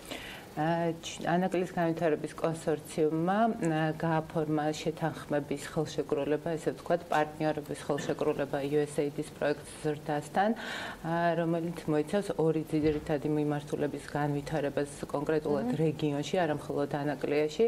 ეს არის მცირე და საშუალო ბიზნესის განვითარება და ეს არის სამუშაო ძალის განვითარება, რაც თავისთავად მოიცავს საგანმანათლებლო კომპონენტს და ეს არის ძალიან მნიშვნელოვანი ანაკლის იმიტომ რომ ჩვენ 2000 როგორც იცით 2002 წელს წლის ბოლოსთვის იგეგმება პირველი გემის შემოსვლა და მოსახლეობა კონკრეტულად რეგიონი უნდა მოემზადოს ამ დიდი ცვლილებებისთვის. ამიტომ ჩვენ მზადებას უკვე ძალიან აქტიურად დავიწყებთ 2019 წელს და დავიწყებთ ტრეინინგებით, დავიწყებთ პროფესიების განვითარებით, რაც პროექტისთვის იქნება საჭირო და ასევე მცირე და საშუალო. ეს ადგილზე მოხდება ყველა მიმართულებით გადამზადების კი ბატონო ჩვენ მოლაპარაკებებს ვაწარმოებთ სხვადასხვა პროფესიულ საგანმანათლებლო ცენტრებთან, ასევე შეიქმნება ჩვენი საკუთარი ტრეინინგ ცენტრი გვექნება და აქ კიდევ გვექნება ორი მიმართულება, ერთი იქნება მოსახლეობისთვის, იმიტომ რომ ინტერესი არის ძალიან დიდი, შეისწავლონ სხვადასხვა ტიპის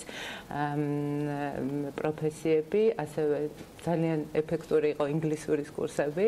ჩვენ გვინდოდა გაგვეკეთებინა მხოლოდ ერთი ჯგუფი სატესტოდ, თავიდან რომ გამოვაცხადეთ, გვქონდა 15 ადგილი, მაგრამ 70 ადამიანი დარეგისტრირდა და ვერც წარმოიდგენთ საერთოდ რამხელად როგორი, არ ვიცი, სწავლას მოწყობილი ადამიანები და საოცარი შეგრძნება არის, როდესაც მე ხედავ ეს ამ ადამიანებმა დაიწყეს სოციალურ მედიაში უკვე ინგლისურად კომუნიკაცია და ასაკიც, ძალიან სასიხარულოა მართლა, რომ ეს არ არიან ახალგაზრდები, ისინი არიან ქალბატონები, რომლებიც არიან 70 წლის, უნდათ კომპიუტერის შესწავლა და ძალიან გვიხარია, რომ ესეთი აქტიური მოსახლეობა ცხოვრობს. ჯამში ეს ძალიან პატარა დეტალია ანაკლის და მისი მიმდებარე ტერიტორიისათვის, რასაც ეს პროექტი რეგიონში შექმნის, განსაკუთრებით ანაკლის გარშემო სოფლებში მცხოვრები ადამიანებისთვის. ბატონო, თქვენთან მინდა გადმოვიდე თვითონ ამ პროექტის ეს პროექტი რამ დრას შეცვლის, იმიტომ რომ ფაქტი არის, რომ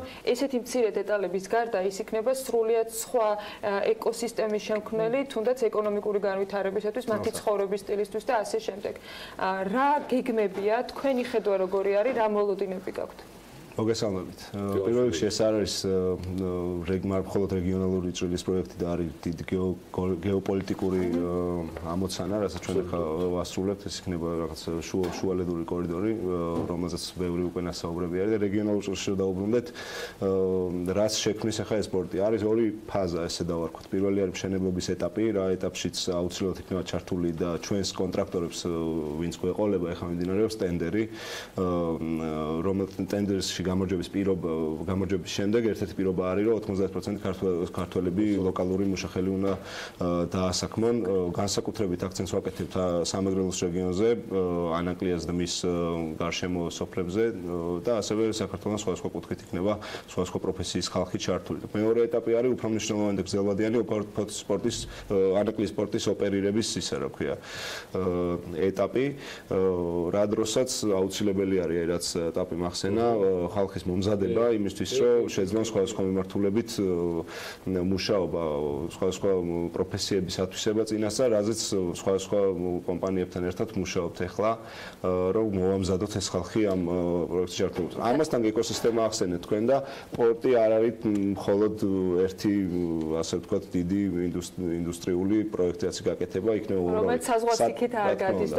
უამრავი სატელიტური პროექტები და რა ვიცი დაკავშირებული მხარეები, სადაც ჩნდება ბევრი ხალხი, იქ ჩნდება აფთიაქები, მაღაზიები, რა ვიცი, მანქანა რო გაივლის პროფილაქტიკა და ასე შემდეგ და ეს ყველაფერი პორტი შეუქმნის ამ ყველაფერს საფუძველს, რომ გაჩნდეს და რა ქვია, განვითარდეს რეგიონში და რა ჩვენ გვჭირდა, რომ რეგიონების განვითარება მნიშვნელოვანი არის ჩვენი ქვეყნის განვითარებაში. წინასწარ ვიცი დაახლოებით პასუხი, მაგრამ მაინც მინდა ვეკითხო, იმ გეგმაზე, რომელიც ახლა თქვენ საუბრობთ, ფაქტობრივად ჩემთვის არის დადასტურება, გადამზადების კურსებზე, როცა აქცენტს ვაკეთებთ, რომ უკვე გათვლილი არის დაახლოებით რამდენი ადამიანი, რა პროფესიის იქნება საჭირო, რა მიმართულებით იქნებიან საჭირო. აი ამ გათვლების პარალელურად რამდენად ხედავთ ახალი კადრების, გადამზადებული კადრების, თქვათ, ნიშნულობას, აი რამდენი ადამიანი იქნება პროცენტულად დაახლოებით ის, ვინც ფაქტობრივად სრულიად ახალ სფეროში ერთვება იქ ადგილობრივი მოსახლეობიდან.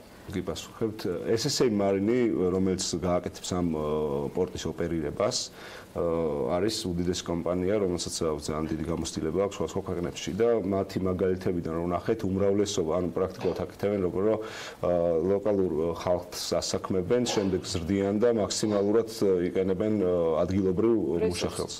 რაც გულის ანუ როგორც საინვესტიციო ხელშეკრულებაშია და როგორც ჩვენც რა ვიცი გვჭირდა რომ ეგრე უნდა იყოს უმრავლესობა ზუსტად ვერ გეტყვით მაგრამ 90% ალბათ იქნება ადგილობრივი ქართველი ყოველ შემთხვევაში და უმრავლესობა იქნება ადგილობრივი მუშახელი დასაქმებული ამ პროექტში რა ზუსტად რაოდენობაზე ეხა პასუხი ანუ აი ისაც ბზანეთ ეგ ამოქოქვა ინფრასტრუქტურული რომელიც ეკონომიკაში ჩაჭუე რეაქციით არის მარტივად ცნობილი როცა შედის ესეთი ორგანიზმი რომელიც აცოცხლებს მე ყველაფერს ეს უკვე იგზნობა იქოქებიან ხო ამ მიმართულებით იცით როგორ არის აი მშენებლობის პროცესში აი მაგალითად სანამ დაიწყებოდა პირველი რაც სამუშაოები ჩავატარეთ იქა დაღრმავებითი სამუშაოები და იყო საკმაოდ მასშტაბური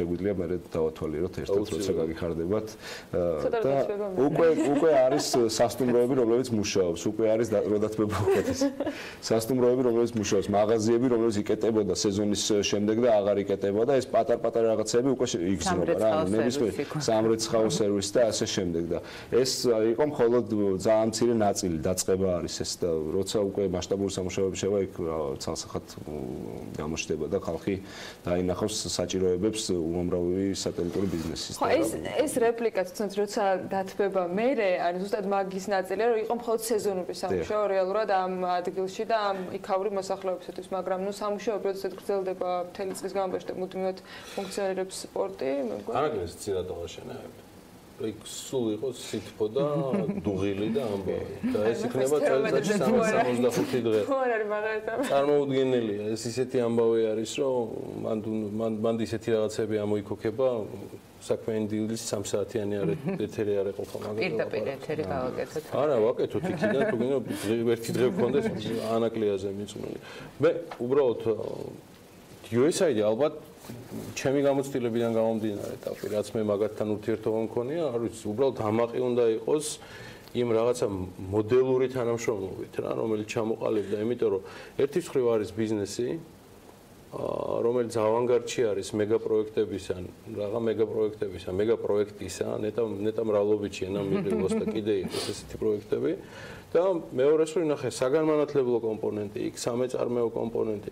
არ ვიცი, ალბათ მათ ადგილას მე ერთის თქმა შემიძლია, რომ რამდენად იმას იზამენ, რომ ეს რაღაცა გახდეს პროფორმასავით რა, რომელსაც მე სხვა ბიზნესებთან ერთად განავითარებენ, იმიტომ რომ 5ჯერ და 6ჯერ მეტი დაინტერესება მარტო ენის შემსწავლელ კურსებზე ძალიან მაგარი გზავნილია. ეს არ არის მარტო PR გზავნილი. ზოგადად ჩვენ ანაკლის განვითარების კონსორციუმიც და USAID-იც ეს კონკრეტულად ეს პროექტი ზრდა ორივე მხრიდან იყო ეს დაინტერესება და ეს არის არაჩვეულებრივი, მართლა არაჩვეულებრივი მაგალითი იმისა, როგორ შეუძლია ბიზნეს და კონკრეტულად ესეთი ტიპის ორგანიზაციამ ითანამშრომლონ, იმიტომ რომ მათ აქვთ ძალიან დიდი გამოცდილება და ზოგადად ჩვენი მიმართულებაც ეს არის აი ამ ეტაპზე, რომ ნებისმიერი ესეთი ორგანიზაცია, რომელსაც აქვს იგივე მიზნები, რაც ჩვენ გვაქვს, მაგალითად სოციალურ-ეკონომიკური განვითარება, გარემოზე ზრუნვა, თუ ისინი ამ მიმართულებით რაღაცებს გეგმავენ კონკრეტულად ამ რეგიონში, ჩვენ მოხარულები ვიქნებით, რომ მათთან ვითანამშრომლოთ, იმიტომ რომ ეს ჩვენ როცა ვამბობთ და ჩვენი სლოგანი არის ეს ჩვენ ვაშენებთ ანაკლია, ჩვენ არ ნიშნავს მხოლოდ ჩვენ სამუშაო გუნდი, ეს არის ჩვენ ყველა, ამიტომ ჩვენ ვართ გახსნილები და მაქსიმალურად ვიღებთ, არ ვიცი, ყველასთან ვითანამშრომლებთ. თავარია ერთ მთავარ მიზანს მივახციოთ, ხო? და პორტი რომ გაეშვება, ჩვენ უკვე ვიყოთ მზად და ადამიანებმა, კონკრეტულმა ადამიანებმა უკვე იგრძნონ პორტის პოზიტიური ზეგავლენა თავის ეკონომიკურ მდგომარეობაზე, სოციალურ მდგომარეობაზე და რა ვიცი, უფრო მეტი გაღიმებული ადამიანი გვყავდეს ქვეყანაში. კორპორაციული სოციალური პასუხისმგებლობა, რომელიც უკვე თამდევი გახდა პროექტისა, რომელიც იდეაში მხოლოდ შედის თავის ყველაზე აქტიურ ფაზაში, მიუხედავად იმისა, რომ რაც წეღანანზორი ბრძანებდა, ეს დაღრმავებითი სამუშაოები, რომელიც თავისთავად უნიკალური არის საქართველოს ინფრასტრუქტურული ისტორიისთვის, ეს გაგება თუ არსებობს და იდეაში არსებობს კიდევ ჩვენი რაღაცა ალბათ უფრო საბჭოთა წარსულიდან გამომდინარე. CSR-ი უკვე გახდა ანაკლისთვის თამდევი და განუყოფელი ნაწილი. რაც პრინციპში კიდევ ერთი რაღაც სამოდელო ვარიანტია, რომ ბიზნესი იქოქება, ანუ სამუშაოები მიდის და ეს კულტურა რომელიც შემდა სამწუხაროდ რაღაც PR მარკეტინგის მიმართულებით გადახავს ბიზნესს, უფრო მკვიდრდება როგორც ჩვენი მენტალობის ნაწილი. რა ემაზე რას მეტყვი?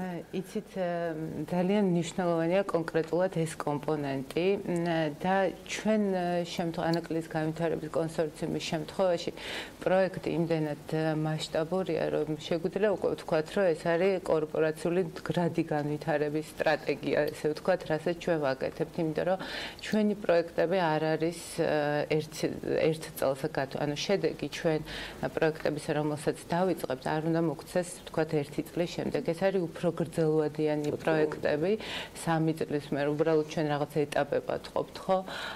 ამას ეს და ყველაზე მნიშვნელოვანი, რაც კორპორაციულ სოციალურ პასუხისმგებლობას ახასიათებს, არის ის, რომ ჩვენ ვიღებთ რაღაც კონკრეტულ პრინციპებზე, ფასეულობებზე დაყრდნობით იქნება ეს სტრატეგია. ანუ ჩვენთვის მნიშვნელოვანი არის ადამიანის უფლებები, ჩვენთვის მნიშვნელოვანია გარემოს დაცვა, ჩვენთვის მნიშვნელოვანია თითოეული ადამიანის ადგილობრივის მოსაზრება და ჩართულობა. ამიტომ თუ ჩვენ რაღაც ამ პრინციპებზე, რომლის პრეზენტაციასაც ალბათ მალე გავაკეთებთ და დაგპატიჟებთ, ავაგებთ ჩვენ სოციალურ პასუხისმგებლობას, მაშინ ეს ყველაფერი 27-ია ხო მგონი? TBC ჯგუფის 27 წლიანი ხო? კი,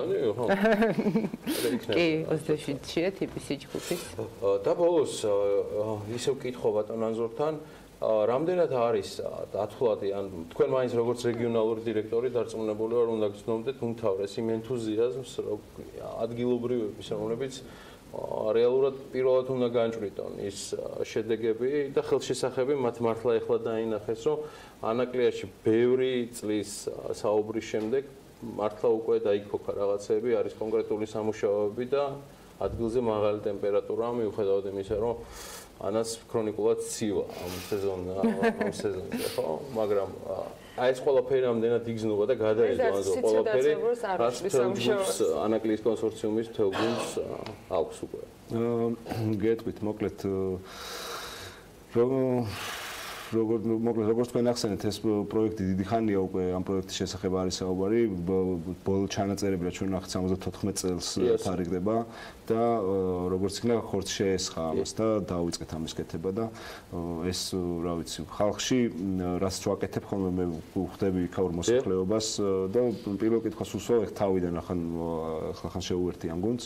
ვინმე თუ არის, ვისაც არ უნდა რომ ეს სპორტი აშენდეს და მსგავს პასუხი არ გვინდა ან არ გვაინტერესებს ან არ არის საინტერესო მსგავსი არ არის რა. ყველა უყურებს, ყველა საინტერესებს, აი როგორც ტაბი მახსენდა ჩვენს გვაინტერესებს ეგ თითოეული ადამიანი რას იკეთეს მიიღებს აქედან და რა თქმა უნდა მთლიანად საქართველოს რას იკეთეს მიიღებს ეგ ყველასთვის მნიშვნელოვანი არის. და აი სოციალურ პასუხისმგებლობას ორი სიტყვით მაგასაც შევეხო რა. ეს სწორ ფასეულობებზე აგებული პროექტი არის ეს და თავიდანვე არის ძალიან ბევრი რაღაც შესწავლილი სოციალური და გარემოს დაცვითი კუთხით, ანუ ჩვენ არ გვაინტერესებს რომ რაღაცა გავაკეთოთ, რაღაცა გავაფუჭოთ რა, ყველაფერს ვითვალისწინებთ ისე რომ ყველა იყოს მოგებული საბოლოო ჯამში კარგი გაგებით და ანუ რაღაც ჭაობზე თუ ვაშენებთ პატარა მშენებლობას, იმასაც ვითვალისწინებთ იქ რომ ბაღი ცხოვრობს, გვერდზე უკეთესი ჭაობი შევქმნათ, რომ უკეთესად ცხოვრობს იმ ბაღში, მაგრამ სხვა უფრო იმაში რო არ გადავიდეთ რა, ანუ ძალიან ღრმა ისე უყურებთ ამ საკითხებს და ამას ყველა ხედავს რა, რომ არავის არაფერი არ გვინდა რომ ვაწყენინოთ და ერთი დიდი საქმე გავაკეთოთ ერთად. მაგარია. ყოველთვის გვიგულეთ, იმიტომ რომ ჩვენში ჩვენც მოვიაზრებით, ვინც ანაკლიას თქვენთან ერთად ვაშენებთ. მადლობა ანზორ მანცკავას, ანაკლის განვითარების კონსორციუმის რეგიონალურ დირექტორს. თამარ ზაქარიაძე იყო ჩვენთან ერთად, ასევე ანაკლის განვითარების კონსორციუმის სოციალური პასუხისმგებლობის მენეჯერი. ჩვენ ახლა უკვე მე მგონი პირდაპირ ჩართვა მზად არის? არა, ჯერ სარეკლამო პაუზა გვექნება და მე გავაცილებ სტუმრებს და შემდეგ უკვე დაგიბრუნდებით პირდაპირ ჩართვით. დიდი მადლობა. მადლობა.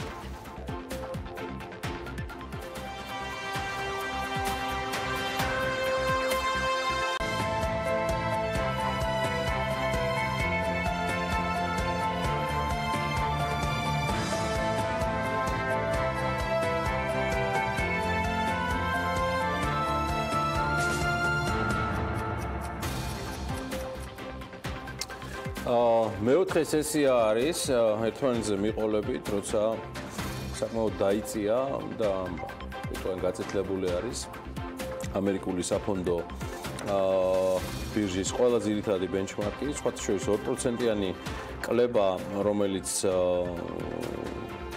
რომელსაც აჩვენებს ყველა ძირითადი მაჩვენებელი, ანალიტიკოსები მოიაზრებენ, რომ ეს არის ერთ-ერთი ყველაზე ცუდი წინასაშობაო დასასრული, რომელსაც ამერიკული საფონდო ბაზარი და ამერიკის ბირჟები აჩვენებენ კრიზისული 2008 წლის შემდეგ, კიდევ ერთხელ წინასაშობაო.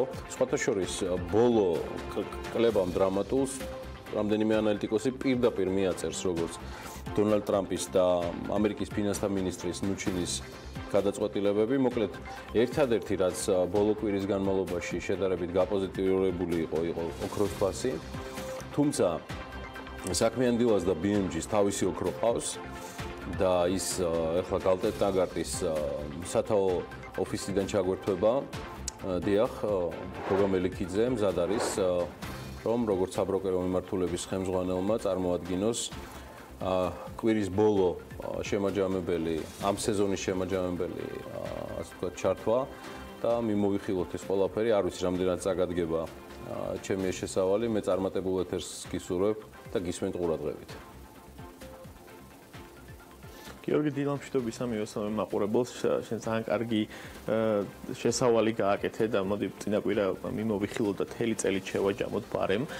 გასული კვირის მანძილზე შენ სწორად თქვი და გასული ორი კვირის მანძილზე შეიძლება ითქვას ოქტომბრიდან მოყოლებული უკვე გლობალური საფონდო ინდექსების საინვესტიციო ბაზრები დაბლა მოდიან და ვარდებიან. გასულ კვირას მარტო გასულ კვირის მანძილზე რო თქვა სადაც 6%-ზე მეტი შემცირდა ისეთი დიდი მსხვილი ინდექსი როგორც Dow Jones ინდექსია, S&P შემცირდა დაახლოებით 7%-ზე მეტი, 8%-ზე მეტი შემცირდა NASDAQ-ი.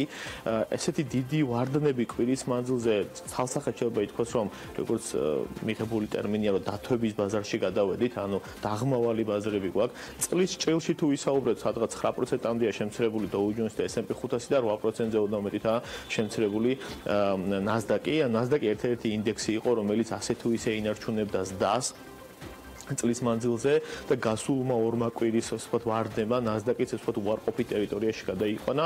ამერიკაც შეუერთდა გლობალურ განვითარებულ ეკონომიკებს, სადაც წლის მანძილზე უკვე იქაც უარყოფითი ციფრებია. სხვა ამერიკულ ინდექსებს შევხედოთ, რომელსაც ჩვენ არ მიმოვიხილავთ, ხოლმე მაგრამ მაინც რამე თუ წლის შეჯამებას ვაკეთებთ, აი მაგალითად Russell 2000, კიდე S&P საშუალო კომპანიების ინდექსი, კიდე S&P 400 საშუალო და წვრილი კომპანიების ინდექსი, ისინი საერთოდ 15% არიან შემცირებულები. ანუ ამერიკა წლის მანძილზე მნიშვნელოვან კლებას აჩვენებს, ანუ დიდი კომპანიები დიდი ინდექსები 9%-იან, 8-9%-იან და წვრილი კომპანიები საერთოდ 15%-იან ვარდნას.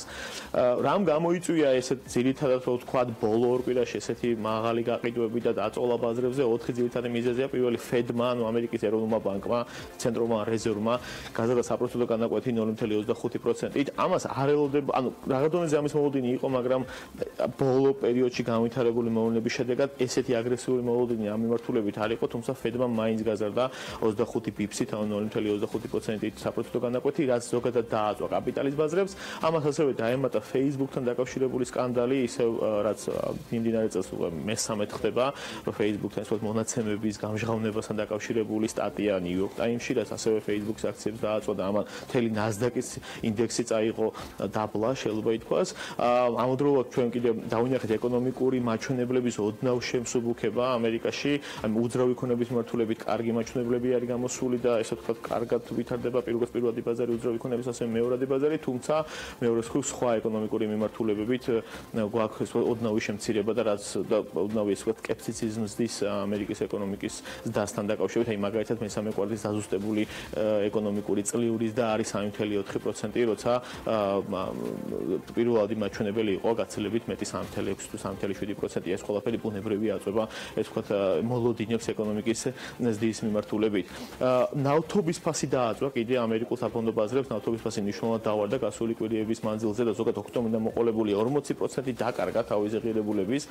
ბუნებრივია ისო კომპანიები, რომლებიც ნავთობის წარმოებაში და მოპოვებაში არიან, ამ ბიზნესში არიან, მათი აქციებიც მნიშვნელოვნად დავარდა. ეს ყველაფერი გადაითარგმნა ისეთ მაღალ ვარდნებში, რაც გასული ორი კვირის მანძილზე დავინახეთ. წლის შეჯამებაზე ცოტა მოგვიანებით ვისაუბრებ. ახლა გადავალდა ობლიგაციების ბაზარზე ვიტყვი ერთი სიტყვით, როგორც ჩვენ დავინახეთ კაპიტალის ბაზრებზე, ანუ აქციების ბაზრებიდან ესეთი მაღალი გამოსვლა, ბუნებრივია აქცენტი გაკეთდა ობლიგაციების ბაზრის მიმართ და აქცენტები გადავიდა ობლიგაციების ბაზრის მიმართ. ამერიკაში 10 წლიან სახელმწიფო ობლიგაციებზე ფასი გაიზარდა, მუნიციპალურ ობლიგაციებზე, მაღალ დაბალ რისკიან ობლიგაციებზეც, ხოლო ანუ investment grade ბონდებზე, ხოლო ესე ვთქვათ, მაღალ რისკიან ობლიგაციებზე, რასაც junk ბონდები ქვია, მათზე ესე ვთქვათ, ინვესტორებმა პირიქით ასეთი ობლიგაციებიდან გამოვიდნენ, იმიტომ რომ მათ ფასებს საპროცენტო განაკვეთის დააწვა. რაც შეეხება ოქროს ფასს, სწორად აღნიშნე მოკლე მიმოხილვაში, რომ ოქრო იყო ერთადერთი აქტივი ალბათ გასული ორი კვირის მანძილზე, რაც იზრდებოდა, 1.5% გაიზარდა გასულ კვირას ოქროს ფასი, თუმცა წლის თვალსაზრისით ისევ ესე ვთქვათ, კლებას ინარჩუნებს, სადღაც 3.5%-ით. ნავთობზე ვთქვით, რომ 40%-ით არის დავარდილი, 40%-ამდეა დავარდილი მიმდინარე კვირასაც თუ შევხედავთ, ოქტომბრიდან მოყოლებული ნავთობი და საკმაოდ დიდი ვარდნა განიცადა ნავთობის მასმა და ბუნებრივია ეს აწვება ნავთობ წარმოებულ კომპანიებს, აქციებს და ყველაფერსაც ნავთობს უკავშირდება. ერთის მხრივ კარგია განვითარებადი ეკონომიკებისთვის ესეთი ვარდნა ნავთობის, იმიტომ რომ იმ ქვეყნებში ინფლაციურ ფონს ხსნის, იმ ქვეყნებში განსაკუთრებით რომლებიც ნავთობ იმპორტიორები არიან. რაც შეეხება ევროზონას, ბუნებრივია ამერიკაში ესეთი მაღალი ვარდნები ევროზონასაც გადაედება, ზოგადად ევროზონას თავის მნიშვნელოვანი პრობლემები აქვს. ევროზონის ინდექსებზე რო ვთქვათ, სტოკ 600 და ზოგადად ევროზონის ინდექსები გასულ კვირას 1-დან 3%-მდე შემცირდა, მაგრამ წლის ჭრილში რო შევხედოთ, სტოკ 600 შემცირებულია სადღაც 13%-ით. სტოკ 600 არის უმსხვილესი ინდექსი დაახლოებით 600 კომპანიას, ევროზონის კომპანიას აერთიანებს და ასეთი მსხვილი ინდექსი, რომ 13%-ით ვარდება წლის მანძილზე, საკმაოდ მაღალი ვარდნაა. DAX 30 გერმანული უმსხვილესი ინდექსი შემცირებულია 17%-ით, CAC 40 ფრანგული ინდექსი წლის მანძილზე შემცირებულია 11%-ით, FTSE 250, FTSE 100, ეს ბრიტანული ინდექსები შემცირებულია 15%-ით და 12% წლის მანძილზე, ანუ ევროზონა მნიშვნელოვან წითელ ესე ვთქვათ, წითელ ფერშია წლის ჭრილში თუ შევხედავთ, მნიშვნელოვან კლებას აჩვენებს წლის მანძილზე და ბოლო 2 წლის დინამიკას თუ შევხედავთ ევროპული ინდექსების, ეს არის 2 წლის ისტორიულ მინიმუმზე არიან ევროზონის ინდექსები, ანუ მნიშვნელოვან კლებას აჩვენებენ. ევროზონაში სიახლე არის ის, რომ იტალია და ევროკავშირი როგორც მინიმუმ გასულ კვირას როგორც შევხედავთ რაღა დონეზე შეთანხმდნენ თავის ესე ვთქვათ საბიუჯეტო დეფიციტთან დაკავშირებით იტალიას უნდა რომ საბიუჯეტო დეფიციტი ყოფილიყო 2.4%, ევროკავშირი მოუწოდა რომ ეს ყოფილიყო 2% და იტალიის სახელმწიფო დათანხმდა 2%-ზე და ეს ესე ვთქვათ იტალიასა და ევროკავშირის შორის ეს პატარა მიკროკრიზისი შეიძლება ითქვას დაძლეული იქნა, თუმცა ანალიტიკოსები და ეკონომისტები ამას საკმაოდ სამართლიანად ცოტა სკეპტიკურად უყურებენ, გამომდინარე იქიდან რომ იტალიის ეკონომიკაში იმხელას და არ იქნება და ეს ბუნებრივია მათ ფისკალურ პოლიტიკაზე აისახება და 2%-იანი ესე ვთქვათ საბიუჯეტო დეფიციტი შეიძლება უფრო მეტად გაიზარდოს და კიდევ უფრო მეტი ესე ვთქვათ სირთულე და გამოწვევა იყოს ეს იტალიის ეკონომიკისთვის. ზოგადად ევროზონის ეკონომიკები ისეთი მსხვილი ეკონომიკა როგორც არის გერმანია, საფრანგეთი ოდნავ შემსუბუქებას არა რესეციას, მაგრამ შემცირებას აჩვენებენ ეკონომიკაში. არის ეგეთი ბიზნეს კლიმატის ინდექსი, რაც გერმანიაში ქვეყნდება და ბოლო 4 თვე ეს ინდექსი მცირდება. ასეთივე ინდექსია მომხმარებელთა დანახარჯების ინდექსი. საფრანგეთში და ბოლო 2 თვე ეს ინდექსი მცირდება და ანალიტიკოსები და ეკონომისტები საკმაოდ სწორად აღნიშნავენ, რომ რესეცია შეიძლება არ ველოდებოდეთ ევროზონის ეკონომიკებში, თუმცა ეკონომიკურ შემცირებას ეს აშკარად მიუნიშნებს და ამის სიგნალს იძლევა. რაც შეეხება იაპონიას, იაპონიაში ჩვენ დავინახეთ მაღალი ვარდნა საფონდო ინდექსის დაახლოებით 5.7% შემცირდა ნიკეი 225 წლის მანძილზე 11%-იან ვარდნას აჩვენებს. ესეთი მსხვილი ინდექსის როგორც ნიკეი 225 ესეთი მაღალი ვარდნა მარტო კვირის მანძილზე 5.7% საკმაოდ მაღალია. რაც შეეხება იაპონიის ეკონომიკაში განვითარებულ მოვლენებს, იაპონიის ეკონომიკა ვიცით რომ ყველაზე შერბილებული მონეტარული პოლიტიკით გამოირჩევა და მანდ არის უარყოფითი და ნულოვანი საპროცენტო განაკვეთები და იაპონიის ეკონომიკამ თავის საუკეთესო გააკეთა რომ ეკონომიკა გაეზარდა ასეთი შემსუბუქებული მონეტარული პოლიტიკით და ეს რესურსი ამოწურა შეიძლება ითქვას. გასულ კვირას იყო მონეტარული პოლიტიკის შეხვედრა და ბუნებრივია იაპონიამ არ გაზარდა საპროცენტო განაკვეთი და კიდევ ერთხელ ვიზახი ეს რესურსი თავის ეკონომიკური სტიმულირების ამოწურული აქვს და ამ დროს ამავდროულად კიდევ არიზდება იაპონიის ეკონომიკა, ანუ დაამოწურა შეიძლება ითქვას და აქედან გამომდინარე ანალიტიკოსები და ეკონომისტები საკმაოდ სამართლიანად ძალიან სკეპტიკურად უყურებენ იაპონიის ეკონომიკის ხვალინდელ ესე ვთქვათ დასტიმულირებას, როგორ მოხდება იაპონიის ეკონომიკის და ამავდროულად გასულ კვირას სონის აქციები დავარდა მნიშვნელოვნად 9%-ზე მეტი შემცირდა და SoftBank-მა თავისი მობილური წარმოების IPO გააკეთა, ანუ შეთავაზება, პირველი საჯარო შეთავაზება, რომელიც საკმაოდ კრახით განვითარდა პირველივე დღეს ვაჭრობისას SoftBank-ის მობილური წარმოების კომპანიის აქციები ძალიან დავარდა, 9%-მდე დავარდა იმის ფასიც და ეს კიდევ ერთხელ მიუნიშნებს იმას, რომ ინვესტორები მნიშვნელოვნად გადიან იაპონიის საფონდო ბაზრებიდან და რაღაც სხვადასხვა სტატისტიკას შეხვედროთ 80-იანი წლების შემდეგ ასეთი მაღალი გადინება თანხების იაპონიის საფონდო ბაზრებიდან არ ახსოვთ. რაც შეეხება ჩინეთის შანხაი კომპოზიტი დავარდა დაახლოებით 1.5%-ით კვირის მანძილზე და დაახლოებით 23%-ით არის შემცირებული წლის მანძილზე ერთ-ერთი ინდექსი, რომელიც მნიშვნელოვნად დავარდა წლის მანძილს, წლის პერიოდს თუ შევხედავთ წლის ჭრილში. ჩინეთში პრობლემა აქვს ის, რომ ამერიკასთან ეს სავაჭრო ტარიფების დაძაბულობა ჩინეთის ეკონომიკის დასს მნიშვნელოვნად აწვება. გასულ წელს 2017-ში ჩინეთის ეკონომიკა 9.6% გაიზარდა, წელს ელოდებიან 6.9% გაიზარდა, წელს ელოდებიან 6.5%-იან დასს, თუმცა ის განვითარებული მოვლენები, რაც ჩინეთსა და ამერიკას შორის ხდება სავაჭრო ტარიფებთან და რეჟიმებთან დაკავშირებით, როგორც მინიმუმ ანალიტიკოსები ძახენ, რომ 0.5-0.7%-ით ეს შეამცირებს ჩინეთის ეკონომიკის მიმდინარე წლის დასს, რაც ზოგადად როცა ჩინეთის ხელა ეკონომიკა თავის დასს ამცირებს, ეს გლობალური ეკონომიკის ძლებისთვის მნიშვნელოვანი გამოწვევაა. ვნახოთ, რას დასდადებს ჩინეთი მიმდინარე წლის მანძილზე. ნუ ფაქტია, რომ ჩინეთის სახელმწიფო ბევრ სტიმულირებას ახდენს ეკონომიკის, მაგალითად, ვთქვათ, რეზერვების მოთხოვნების შეუმცირეს ბანკებს 4 გზის მიმდინარე წლის მანძილზე, რომ ბანკებმა უფრო მეტად აკრედიტონ ეკონომიკა, ამავდროულად ასევე ესე ვთქვათ ბანკების დაკრედიტება გააიაფა ჩინეთის ხელისუფლებამ, ჩინეთის ეროვნულმა ბანკმა, იმის გამო რომ ჩინეთის ბანკებმა მნიშვნელოვნად აკრედიტონ კერძო სექტორის წვრილი კომპანიები და საშუალო კომპანიები და მაქსიმალურად აკრედიტება მოხდეს ეკონომიკის, რომ მაქსიმალურად ზრდა მოხდეს და იმ კრიზისის, რაც ამერიკასთან მათ აქვს, ამის კომპენსირება მოხდეს რაღაც დონეზე მაინც. განვითარებად ეკონომიკებზე რო ვისაუბროთ, განვითარებად ეკონომიკების ინდექსი გასული კვირის მანძილზე 1%-ზე მეტი შემცირდა, წლის მანძილზე 15%-ზე მეტითაა შემცირებული. მართული, ანუ განვითარებადი ეკონომიკების ინდექსიც მნიშვნელოვან ვარდანს აჩვენებს, რომ შევაჯამოთ, შეიძლება ცალსახად ითქვას, რომ 2018 წლის მანძილზე გლობალურ საინვესტიციო ბაზრებზე, კაპიტალის ბაზრებზე ამონაგები არ ყოფილა, ანუ რეალურად მათი ძირითადი პერფორმანსი, ანუ ყველა ეკონომიკის, როგორც განვითარებული ეკონომიკების და ძირითადი ზონების, ასე ვთქვათ, ამერიკის, ევროზონის, იაპონიის და განვითარებადი ეკონომიკების ინდექსების, განვითარებადი ქვეყნების ყველა მათგან ყველა ეს ინდექსი და კაპიტალის ბაზრის მაჩვენებელი ინდიკატორი კლებას აჩვენებს, უკვე შეგვიძლია ეს ცალსახად ვთქვათ, რამე თუ ბოლო კვირაა მიმდინარე წლის და ნახოთ მომავალი წელი როგორ იქნება, ჩვენ იგივე პერფორმანსი დავინახეთ 2016 წლის მანძილზე და 2018 წელშიც ესე ვთქვათ, ნულოვანის დაგვაქვს თუ არა კლებები გვაქვს, როგორც უკვე მიმოხილვაში ვთქვი. მადლობა გოგა მელიქიძეს, მას და მთელ მის გუნდს კალტენტაკარტში, რომლებიც ჩვენი უახლოესი პარტნიორები და თანაწამყვანები არიან. ვარაქიან 2019 წელს უსურვებთ.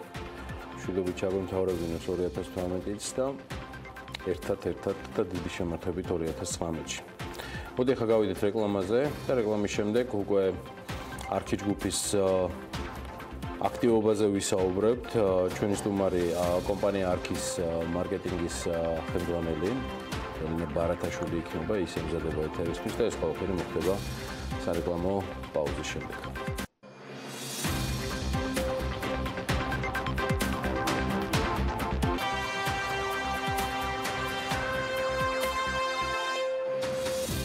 და შეიძლება იყოს იმაზე დიდი ბედნიერება, როცა საჩუქარს ჩუქნი და ადრესატის გაბრწყინებულ თვალებს ხედავ. ეს საჩუქრის მიღებაზე დიდი ბედნიერებაა და თუ ამას იმ მასშტაბით ახერხებ, როგორც ჩვენმა შემდეგმა სტუმარმა და მისმა კომპანიამ მოახერხეს, ეს კიდევ ცალკე ბედნიერების ზღვა. 1200-მდე ოჯახი და ამ ოჯახების ბავშვები კომპანია არქის ორდღიანი საქველმოქმედო გასვლითი ტურის ბედნიერების გაჩუქების ადრესატი გახდა. წინა საახალწლო და არა მხოლოდ სადღესასწაულო საჭიროების მქონე სოციალურად დაუცველი ოჯახების მხოლოდ ნაწილი, რომლებიც არქის ბენეფიციარები გახდნენ, საქმიანი დილის კამერამ ბედნიერების გასაზიარებლად ჩვენთვისაც გადაიღო. სალომე ჭიპაშვილი გაგვიზიარებს ორდღიანი სიხარულით სავსე მოგზაურობის ემოციებს სამტრედიდან. საახალწლო ნუგბარი და საკვები პროდუქტები, წიგნები, სათამაშოები, მოკლედ არქელები ზრუნავენ პროექტის ფარგლებში. დღეს სამტრედიაში 1200-მდე სოციალურად დაუცველ ოჯახში ახალი წელი დადგება. გადმოლახავები და გადმოლახათები მოდის თორისთა პაპუაკა ათოვლილი ხრები მოაქვთათუნები მოაქვსაცუქრები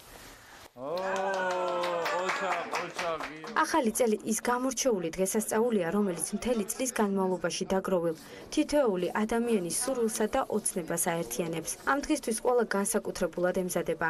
ახალ წელს ჩვენთვის ყოველივე საუკეთესო მაშინ მოაქვს, როცა ამაში თავად ვეხმარებით. სწორედ ამიტომ პროექტის არქელები ზრუნავენ ფარგლებში 22 და 23 დეკემბერს სამტრედიაში არქის გუნდის წევრებმა 1200-მდე სოციალურად დაუცველ ოჯახს და მათ ბავშვებს საკვები პროდუქტები და საახალწლო ნუგბარი დაურიგეს. წელს არქიმ განაცხადა, რომ კომპანიის მოგების 5% მოხმარდება სოციალურ პასუხისმგებლობას, რომელსაც ორი მთავარი მიმართულება ექნება, ეს არის გამწვანება და ქველმოქმედება. შესაბამისად, ძალიან ბევრი აქტივობა განვახორციელებთ უკვე წლის მანძილზე ორივე მიმართულებით, განსაკუთრებით ქველმოქმედების მიმართულებაზე ვისაუბრებთ ახლა, ვინაიდან სწორედ ამ მიმართულების ღონისძიება გვაქვს წინა საახალწლო ახლა და ეს არის ასე ვთქვათ ბოლო დასკვნითი წლის ღონისძიება ამ მიმართულებით. ვიმყოფებით სამტრედიაში, სადაც 2 დღის მანძილზე 1200 სოციალურად დაუცველ ოჯახს ვესტუმრებით და გადავცემთ სურსათ სანავაგე საკვებ პროდუქტებს და ასევე საახალწლო ნუგბარს წინა საახალწლოდ. სამტრედიას არქელების გუნდის საკმაოდ დიდი შემადგენლობით ესტუმრა, რომელთაც თან ახლდათ საახალწლო საჩუქრებით დატვირთული 2 დიდი 60 კუბური მეტრი მოცულობის კონტეინერი. თუმცა გარდა კომპანიის უშუალო კონტრიბუციისა, არქელებმა გამოთქვეს ძალიან დიდი სურვილი და მზაობა თავისი წვლილით შეეტანათ ამ ღონისძიებაში და ბავშვებისათვის დამატებითი საჩუქრები მოამზადეს, წიგნები, სათამაშოები, ტანსაცმელი. დღეს ვაპირებდით ნაძისხის დადგმას, მორთვას, რა ვიცი და თქვენ უფრო გაგვილამაზეთ დღეს, არ ველოდებოდით დღეს არქის მოსვლას და რა ვიცი, ძალიან გაგვახარეთ. და რა ვიცი, ძალიან დიდი მადლობა ამ საჩუქრებისთვის, კალენდრისთვის. ნაძისხებს კიდე შევმატებთ ამ ახალ სათამაშოებს. ძალიან გამიხადა, არხმა ხომ მომიტანა ყველაფერი. წიგნები, სათამაშოები, კვილოულობა, მინდა რომ ყველას მიულოცო ახალი წელი. არქელებთან ერთად 2 დღიან წინა საახალწლო საქველმოქმედო აქციას მსოფლიო რეკორდსმენი და ახლა უკვე არქელი ლაშა ტალახაძეც შეუერთდა. ლაშას გამოჩენა ყველასათვის მოულოდნელი და საოცრად ემოციური აღმოჩნდა. ძალიან მნიშვნელოვანია საქველმოქმედო აქციები დღეს არქი სამტრედიაში ვერ ოჯახთან მივა მიუტასაჩუქარს რაც ძალიან კარგია. მინდა პირადად დიდი მადლობა უთხრა არქს მინაიდან მეც ჩამწეს ამ ყველაფერში და როგორც ერთ-ერთი არქელი ვიღებ მონაწილეობა და ძალიან მიხარია რომ წინა საახალწლოდ გავახერებთ ადამიანებს და მივალთ ამ ვერ ოჯახში და ძალიან დიდი მადლობა არქს და უსურვებ დამდეგშობა ახალწლებს უფრო მეტ წესლად წარმატებებს რაც ძალიან კარგი არის და ბევრი სიკეთის კეთებას რა თქმა უნდა. ბავშვების სიხარულით გაბრწყინებული თვალები უფროსების ისტორიებმა ჩაანაცვლა და სამტრედიაში ჩამოსულ სტუმრებს მონატრებულმა მოხუცებმა თავიანთი მძიმე სევდიანი ისტორიების ნაცვლად წარსულის ბედნიერი წუთები გაუზიარეს. ეს ყველაფერი კი საკმაოდ თბილი და ემოციური აღმოჩნდა თვითონ არქელებისთვისაც. მე მუშაობდი სამტრედის ჩვენი რაიონის ქალაქის ნომერ 2 ბაგაბაღში 16 წელი ჯერ მზარეულად, შემდეგ ამგზავრდელი თანამშრომლად. 77 წელი შევასრულე 13 სექტემბერს. 5 შვილთაშვილი და მე-6 ველოდები მიდე. არქიზე მშვენიერ რომ რეკლამას უყურებთ, რომ თუ მოიგებ ბინა რამე ასეთი რამე მაგი არ გამომჩება ყველაფერს უყურე. არქის ჯგუფი. არქის ჯგუფი. იყავით კარგად და შიმშილი და იგი გამორიცხულია. თავარია ჯანმრთელობა კონდეს კაცს. კარგად ზანდებოდეთ, დიდი მადლობა და იცოცხლეთ, იჯანმრთელეთ ღმერთმა. მე 83 წლის ვარ და თქვენ ორი ჩემი ხნევანობის გამხდარიყავით ყველა. კერაობის სახით ვარ სპეციალური. ჩემკენ ახალგაზრდობაზე როცა სინათლე მქონდა შვილებო და შვილიშვილებო და შვილთაშვილებო სიძედოფლის ტანსაცმელს მე ვკერავდი, წელი სკოლის ტანსაცმელს მე ვკერავდი. თუ კი ვინმე დაჭირდებოდა, იმის ფორმას მე მწყოდნენ, ირ არ შემესრულებოდა, არ შემეკერა, არ შეიძლებოდა. დიდი მადლობა არქის, ჩემთვის შეწუხებისთვის და ჩემი დაფასებისთვის, ღმერთმა სულ წაღმა და ჯანმრთელობა წარმოუშალოს. დიდი მადლობა ყველასთვის. არქი საქართველოში ლიდერი დეველოპერი კომპანიაა, რომელსაც სამშენებლო სფეროში 12 წლიანი გამოცდილება აქვს. არქელების რიცხვი 10,000-ს ცდება და დღითი დღე იზრდება. დღეს ეს კომპანია დიდ ოჯახს წარმოადგენს, რომელიც დიდ ყურადღებას აქცევს ეკოლოგიაზე, ზრუნვას და ქველმოქმედებას. რაც ყველაზე მთავარი და აღსანიშნავია, ამაში არქელების დიდი ოჯახის თითოეული წევრი აქტიურადაა ჩართული. ანდრეც თქვი და კიდევ ერთხელ გავიმეორებ, ასეთი ისტორიები არის მხოლოდ იმისთვის, რომ ამ ყველაფრის შემოქმედების იდეაზე, ინიციატივაზე თუ კეთილ საქმეზე მოგიყვეთ. ესეთი ამბები უბრალოდ კარგი შესაძლებლობაა ყველას მხრიდან კეთილი საქმის წახალისებისა, რომელიც 10-ჯერ და 100-ჯერ მეტი ბედნიერებით შეიძლება გვავსებდეს. არქელები ზრუნავენ და მათგან არც ასეთი პროექტების თუ გეგმების მასშტაბურობა გვიკვირს, თუმცა იმ გეგმებმა ნამდვილად გამოგვირვა ციფრებმაც, სტატისტიკამ აქვს. ჯამში არქი არის თავად სამშენებლო ბიზნესის უჩივის ბამბუკივით იზრდება.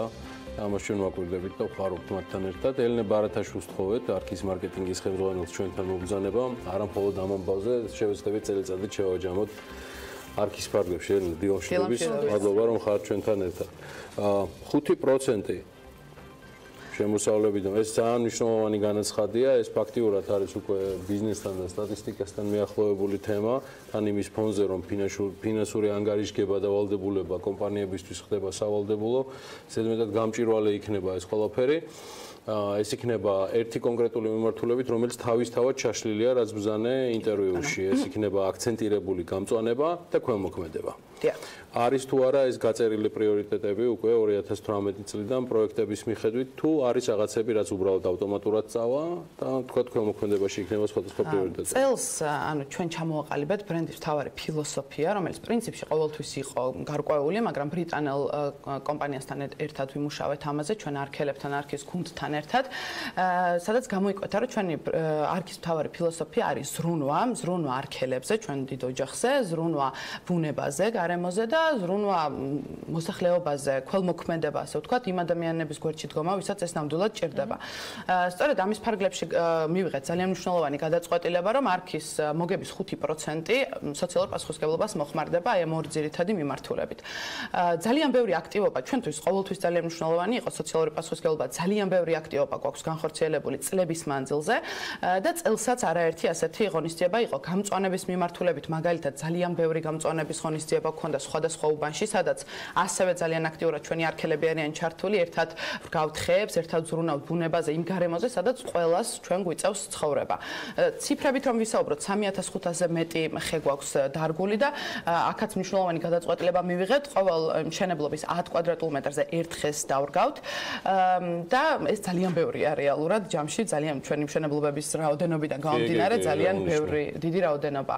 ქველმოქმედების მხრივ ახლა ვნახეთ სიუჟეტი 1200-მდე სოციალურად დაუცველ ოჯახს ვესტუმრეთ 2 დღის მანძილზე, 2 დიდი კონტეინერით ჩავედით, საკუთარი პროდუქტი ჩავიტანეთ, სახელმწიფო ნუგბარი ჩავიტანეთ და აქაც დიდი მადლობა ჩვენ არქელებს, ვინაიდან ვერ წარმოგიდგენიათ რა ხდებოდა, ოფისში დგა რიგები, მოქონდათ ეს უამრავი საჩუქარი, რეალურად კომპანიის კონტრიბუციას ლამის არ ჩამოუვარდა, იმდენი საჩუქარი დამატებითი მოვაგროვეთ, ყველა გვირეკავდა უამრავი დაგვემგზავრა კიდეც, ჩვენთან ერთად დადიოდნენ იქ, ვინც დაგვირეკა და სამწუხაროდ გითხარო, ახლა ვერ ვახერხებთ, მაგრამ მომავალში მზაობა გამოთქვეს, ასე რომ ძალიან ბევრი აქტივობა გველოდება წინ, ჩვენ სხვადასხვა ორგანიზაციებთან, ფონდებთან თანამშრომლობთ ამ მიმართულებით და ძალიან გაწერილი გვაქვს დიდი ნაწილი 2019 წელს უკვე რაც დაგეგმილია და რა თქმა უნდა გვაქვს დატოვებული კიდევ იქ მოქნილობა რომ რაც ახლები იქნება, რაღაც საჭიროება, ეს გვაერთიანებს რეალურად ჩვენ არქელების დიდ ოჯახს, ეს ზრუნვა ხარისხზე, ერთმანეთზე, გარშემომყოფებზე, ბუნებაზე და ეს ყველაფერი არის კონკრეტული გეგმით, კონკრეტულ რიცხვებში, რაც ყველაზე საინტერესოა ჩემთვის, როდესაც რაღაც კომპანიის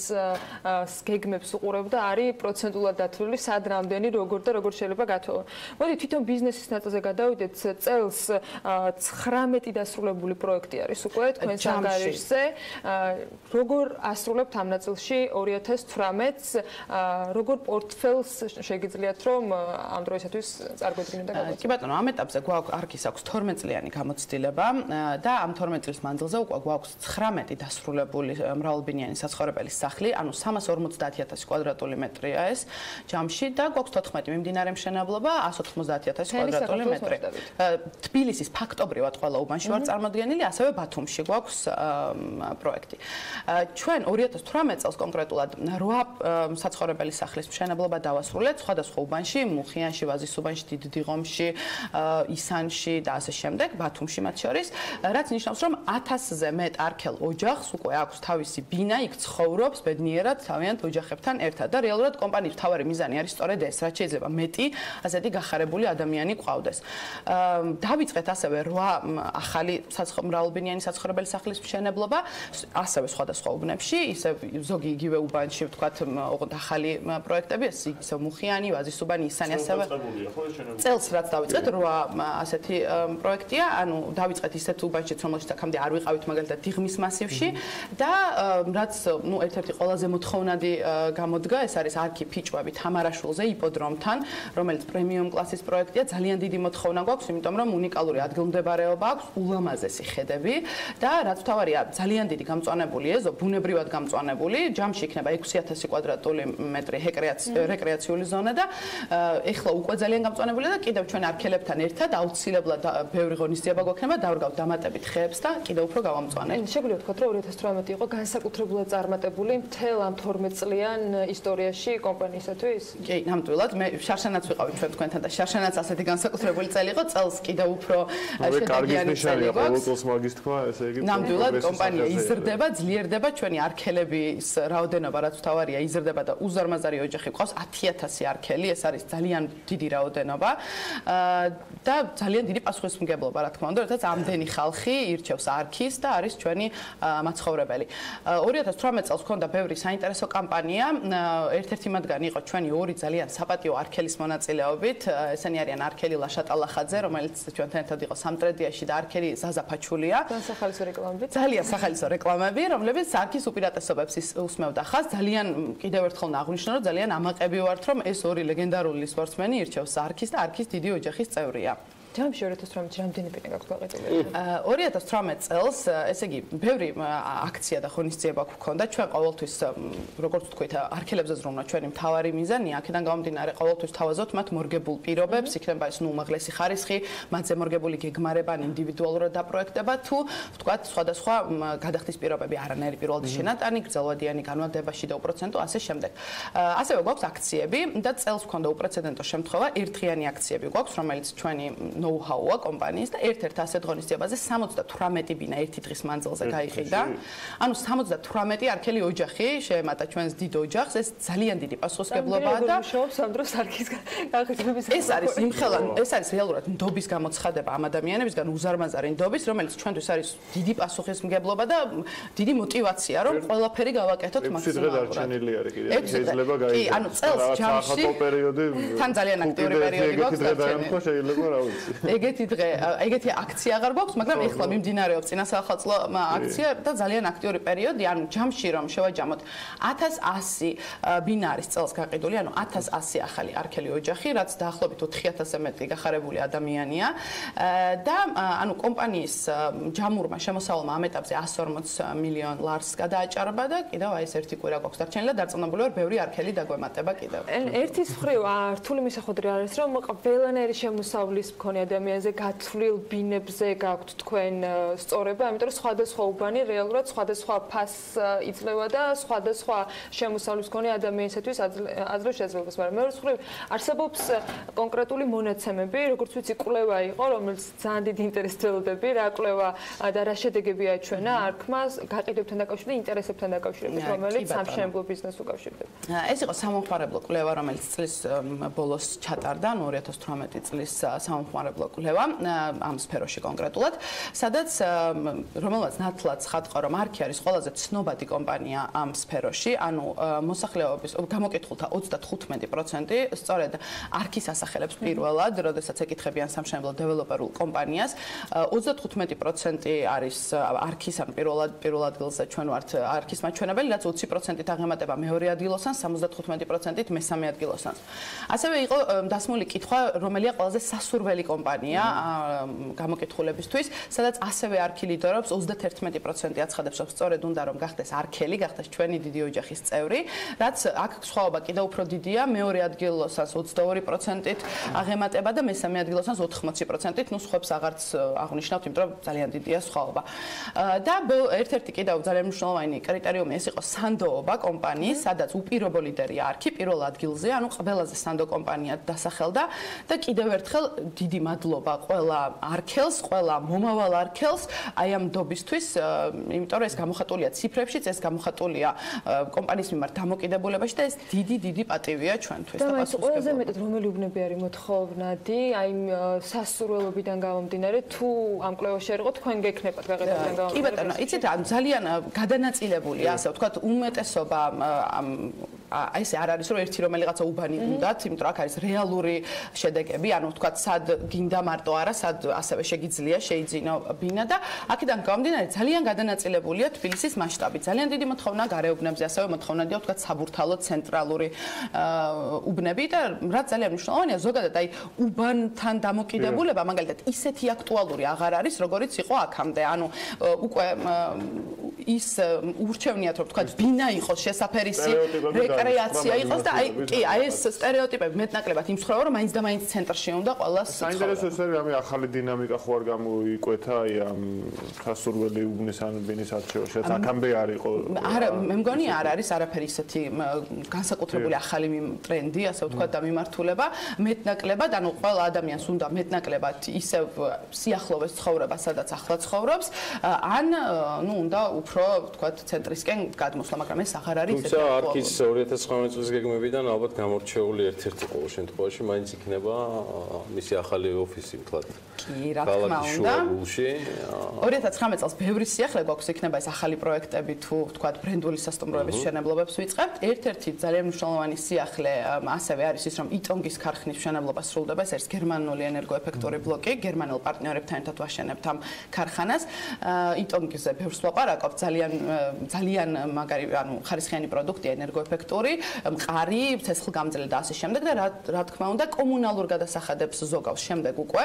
აქედან გამომდინარე, ანუ ესეც სპეციალურად ჩვენ ყველა პროექტს იტონგის ბლოკით ვაშენებდით აქამდეც, ვინაიდან ჩვენი მიზანი არის ჩვენი არქელების მყუდროება, ჩვენი არქელების მაქსიმალური კომფორტი და აქედან გამომდინარე ვზრუნავთ არა მხოლოდ იმაზე, რომ ბინაში რომ გადავლენ, მერეც რომ მაქსიმალურად კომფორტი ქონდეთ, მინიმალური დანაზოგი ქონდეთ და ამიტომ კომუნალურებიც ნაკლები გადაიხოდონ და უკვე აქ შეგვეძლება ამ ბლოკის წარმოება და როგორც გიორგი შენ აღნიშნე, ერთ-ერთი ასევე ძალიან მნიშვნელოვანი სიახლე ეს არის ჩვენი ახალი ოფისი, რომელიც სად თუ არა ყველაზე ცენტრალურ ადგილას ფილარმონიის შენობაში იქნება განთავსებული ახალი წლიდან უახლოეს მომავალში გაიხსნება. ესეც სპეციალურად იმისთვის, რომ მაქსიმალურად ხელმისაწვდომი ვიყოთ, ყველა მოახერხოს კომფორტულად ჩვენამდე მოსვლა და იქ ეს იქნება 700 კვადრატული მეტრი ოფისი და შოურუმი, ისეთი კომფორტული გარემო, რომ ყველამ შეძლოს მოსვლა და მაქსიმალურად ყუდრო და კომფორტულ გარემოში შევძოთ, რომ ზუსტად ის შევთავაზოთ ჩვენ არქელებს, რაც სურთ, ზუსტად ის სახლი, ის ბინა, რომ წლები და წლები ბედნიერად იცხოვრონ თავიანთ ოჯახებთან ერთად და ჩვენი დიდი ოჯახის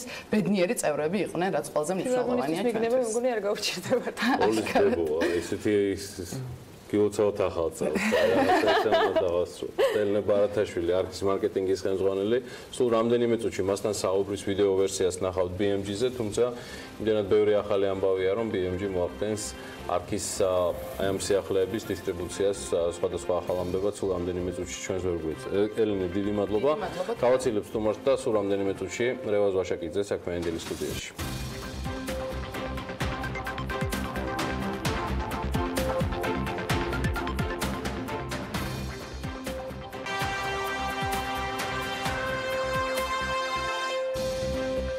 ჩვენი შემდეგი სტუმარი საქმიანი დილის სტუდიაში პირველად შემიძლია წარმოადგინო როგორც Forbes-ის 2018 წლის რჩეული და Forbes-ის 2018 წლის მეწარმე. ბევრი ახსნა აღარ არის საჭირო, მას პეძლობთ რევაზ ვაშაკიძის კომპანია ჩირინას დამფუძნებელს.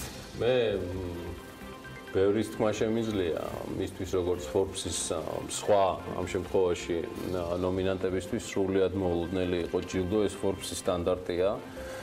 აქ მსხდომთაგან მე მგონი ზაზა ესწრებოდა შეხვედრას უკვე მეორე წელიწადია როგორც ვიღებთ ჩვენ გადაწყვეტილებებს. ჩვენთვის არ ყოფილა მოულოდნელი და ეს გადაწყვეტილება. იდეაში პირდაპირ გეტყვით რომ ეს არ იყო რთული. ეს დაჯილდოების სცენაზე ვთქვი და ეხლაც დიდი სიამოვნებით გამომეორებ რომ პირადად ჩემთვის რევაზ ვაშაკიძე გამორჩეული მეწარმეა და პიროვნება და ადამიანი, ჩემთვის მენტორის ბევრ თემაში. რამდენიმე თვის წინ როცა მანანა მანჯგალაძის საქმიანობის კამერა კომპანია ჩირინას საწარმოში ჩავიდა, უკან დაბრუნებული მანანა ჯერ ეთერს მიღმა და შემდეგ ეთერში სრულიად ბუსკულად გვიხსნიდა რომ აქვე 20-30 კილომეტრში ევროპაში იმოგზაურა. თუ რატომ ამბობდა ამას კითხვა თუ გაქვთ კიდევ ამას ცოტა მოგვიანებით შევესწრებით რომ გაჩვენოთ კიდევ ერთხელ საწარმო სადაც ნამდვილად ევროპა არის 21 საუკუნის მაგრამ 100%-ით ქართული და არა მხოლოდ საქართველოს. დიდი მადლობა რომ ხართ ჩვენთან ერთად ბატონ რეზო. მოგესალმებით. მადლობას გიხდით და მე გავცებული ვიყავი როდესაც გავიქი. როგორ მოვიდა ჩირინა ამ ყველა ფრამდე, იმიტომ რომ ჩვენი გულწრფელი ემოციები ვთქვით, სიუჟეტები კიდევ უამრავი მზადდება, Forbes-ი უამრავის დაწერას აპირებს ამ თემაზე, მაგრამ 2006 წლიდან დაწყებული ეს ამბავი საკმაოდ დიდი ისტორიაა, ემოციებით, გამოწვევებით, სავსე, მაგრამ ჯამში რატომ მეფრინველეობა ბატონო მე კითხობს ახლა ის ცოტა ისე გამოგდის ფორმალურად რომ ამიტომ თითქმის ყველაფერზე მე პირადად პასუხი მაქვს მაგრამ მაყურებელმა მოისმინოს თავარი ეგ არის გეტყვით ახლა 2006 წელს ნაწილობრივ დაბრუნდი საქართველოში იქაც ბიზნესი იყო რუსეთში და საქართველოშიც და როდესაც ფიქრობდი სახში რა უნდა გავუკეთებინა და რა შეიძლება და რა სფეროში ინვესტიციების ჩადება. გეტყვით რომ ფინანსურად რო ავიღოთ საქართველოს მოსახლეობა არც ისე მდიდარი არის და თუ სხვა პარამეტრებით შევაფასებთ აქ ბევრი პრობლემები გვაქვს და რატომ იყო აღებული ქათამი და ქათმის ხორცი გამომდინარე იქიდან რომ ეს ყველაზე იაფი პროდუქტი არის და ჩემი მიზანი იყო რომ მივხვდებათ იაფი არის და ყველაფერი რომ მაღალი ხარისხის პროდუქტი შეგვექმნას საქართველოში და მოსახლეობას იგივენაირად ერთ თავი, რაც თქვა, ბერლინშია. იგივე ხარისხის, იგივე პროდუქტი არის. მართალია იქ ძალიან ძვირია, დაახლოებით 4-5 евро ეს 1 კილო. ჩვენთან მიუხედავად იმისა, რომ 2 წელი გავიდა და ფაქტიურად ჩვენი ქათმის ფასია შეცვლილა. სტაბილურად არის 6 ლარამდე არის კილო ხორცი და გეტყვით, რომ მოხმარება იზრდება წლიდან წლამდე, თვიდან თვამდე და დაახლოებით ახლა ჩვენი ნელი ხორცის დღიური მოხმარება დაახლოებით არის 20-22 ტონა, რაც არის დღეში. არც ისე პატარა არის და ჩვენ დაახლოებით 2019 წლის განმავლობაში ჩვენ გავზრდით დაახლოებით 30 ტონამდე. და გეტყვით, რომ ჩვენ ძირითად ქსელურ მაღაზიებში უკვე შემდეგი წლიდან ვიქნებით წარმოდგენილი. ეს არც ისე ადვილი იქნება, მაგრამ და შევეცდებით ხორცის ფასი შევინარჩუნოთ იმ მინიმუმზე, რომელიც მისაღები არის ქართული მოხმარებლისთვის. აქ უნდა აღვნიშნოთ, რომ აქ არც მონოპოლიაზე, არც იმაზე არ არის საკითხი, გამომდინარე იქიდან, რომ ქათმის ხორცის ვადიანობა განისაზღვრება დაახლოებით 4-5 დღე, თუ არ გაიყიდა, ის გაფუჩდება. ამიტომ ჩვენ მაქსიმალურად მორგებული ვართ იმას, რომ ჩვენ პროდუქტი მივაწოდოთ იმ ფასად, რა ფასად ყიდულობენ. ის ცალსახად გადის მალბუჭებად კატეგორიაში, მალბუჭებად კატეგორიაში. არ არის გაყიდული სახით, რომელსაც ამის ხო, უფრო მეც მე გეტყვით, ჩვენ უფრო მაღალი რისკი ავიღეთ კომპანიაზე, იმიტომ ჩვენი ხორცი იყიდება ბიუ სახელით და შესაბამისად ასეთი რაღაც რომ მოხდეს გაფუჩდეს, გაიყიდოთ, ეს უკვე ჩვენ რეპუტაციულად ხდება. ამიტომ ეს მაღალი დონე აღებულია და შევინარჩუნებთ ამას 2019 წელს. მაგრამ სანამ გიპასუხებდეთ, საერთოდ პირველად 1958 წელს აშენდა საქართველოში ფერმა. და ეს ფერმა იყო გაგრის გაგრაში. 1958 წელს შემდეგ საკავშიროს მინისტრთა საბჭოს და ცენტრალური კომიტეტი იყო დადგენილება მიღებული კვერცხი და ფრინველის ხორცის სამრეწველო წარმოებაზე. ეს იყო დაახლოებით 1964. არც ისე დიდი ისტორია ქათმისა და კვერცხის ინდუსტრიულ წარმოებას და ამის შემდეგ შეიქმნა საკავშირო ორგანიზაცია და შესაბამისად საქფრინველ მრეწვი შეიქმნა საქართველოში. მე რატო გეუბნებით დათუქები ამას, რომ ხშირად ბევრი სამთავრობო ორგანიზაცია, ბევრი ადამიანი ფიქრობს, ჩვენ არ უნდა გავაკეთოთ რეგიონებში. ხო და დაახლოებით 2 წლის განმავლობაში, მაშინ შეიქმნა 27 მეფრინველობის ფაბრიკა. ამ პერიოდში და 12 საინკუბაციო სადგურს. ეს 64-დან 77 წლის განმავლობაში. ეხლა მე გეტყვით, სად იყვნენ ესენი გარდაბანში, თეთრი წყარო, ბოლნისი, გაგრი, ოჩამჭირე, ბათუმი, ხაშური, გორი, წყალტუბო, საჩხერე, ცხინვალი, ახალციხის, ახალქალაქის, ჩოხატაურის, სამტრედია, წითელწყარო, ახმეტა, მცხედა და ცხაკაია და თელავში. ესე იგი ფაქტობრივად იყო მოცული იყო მთელი საქართველოს მთელი საქართველო იყო მოცული ამით. მოცული იყო და მიუხედავად ხომ პარამეტრებზე მოყვები, მაგრამ ის რაც იყო საკმარისი არ იყო საქართველოსთვის. ეს აწარმოებდა და ფიზიოლოგიური ნორმა მაშინ იყო დაახლოებით 16 კილოგრამი ერთ სულ ადამიანზე. დღეს ჩვენი ჩათვლით და იმპორტით რო შევადგინოთ და აი მოსახლეობა რამდენად არ ვიცი დაახლოებით 3.5 მილიონს ეს დაახლოებით არის 12 ბატონო 12 ეხლა მე გეტყვით რამდენი არის რუსეთში რო ავიღოთ რამდენი არის რუსეთში უკვე სადღეისოც ისე განვითარდა რა 35 კილოგრამი არის ერთ ადამიანზე ევროპაში უფრო დივერსიფიცირებულია რაღაცა, იქ არის 32 კილოგრამი. მაგალითად ისრაელში, სადაც არ არის დივერსიფიცირებული, ხორც არ ჭამენ იქ და იქ არის დაახლოებით 64 კილოგრამი. მაინც. ხო.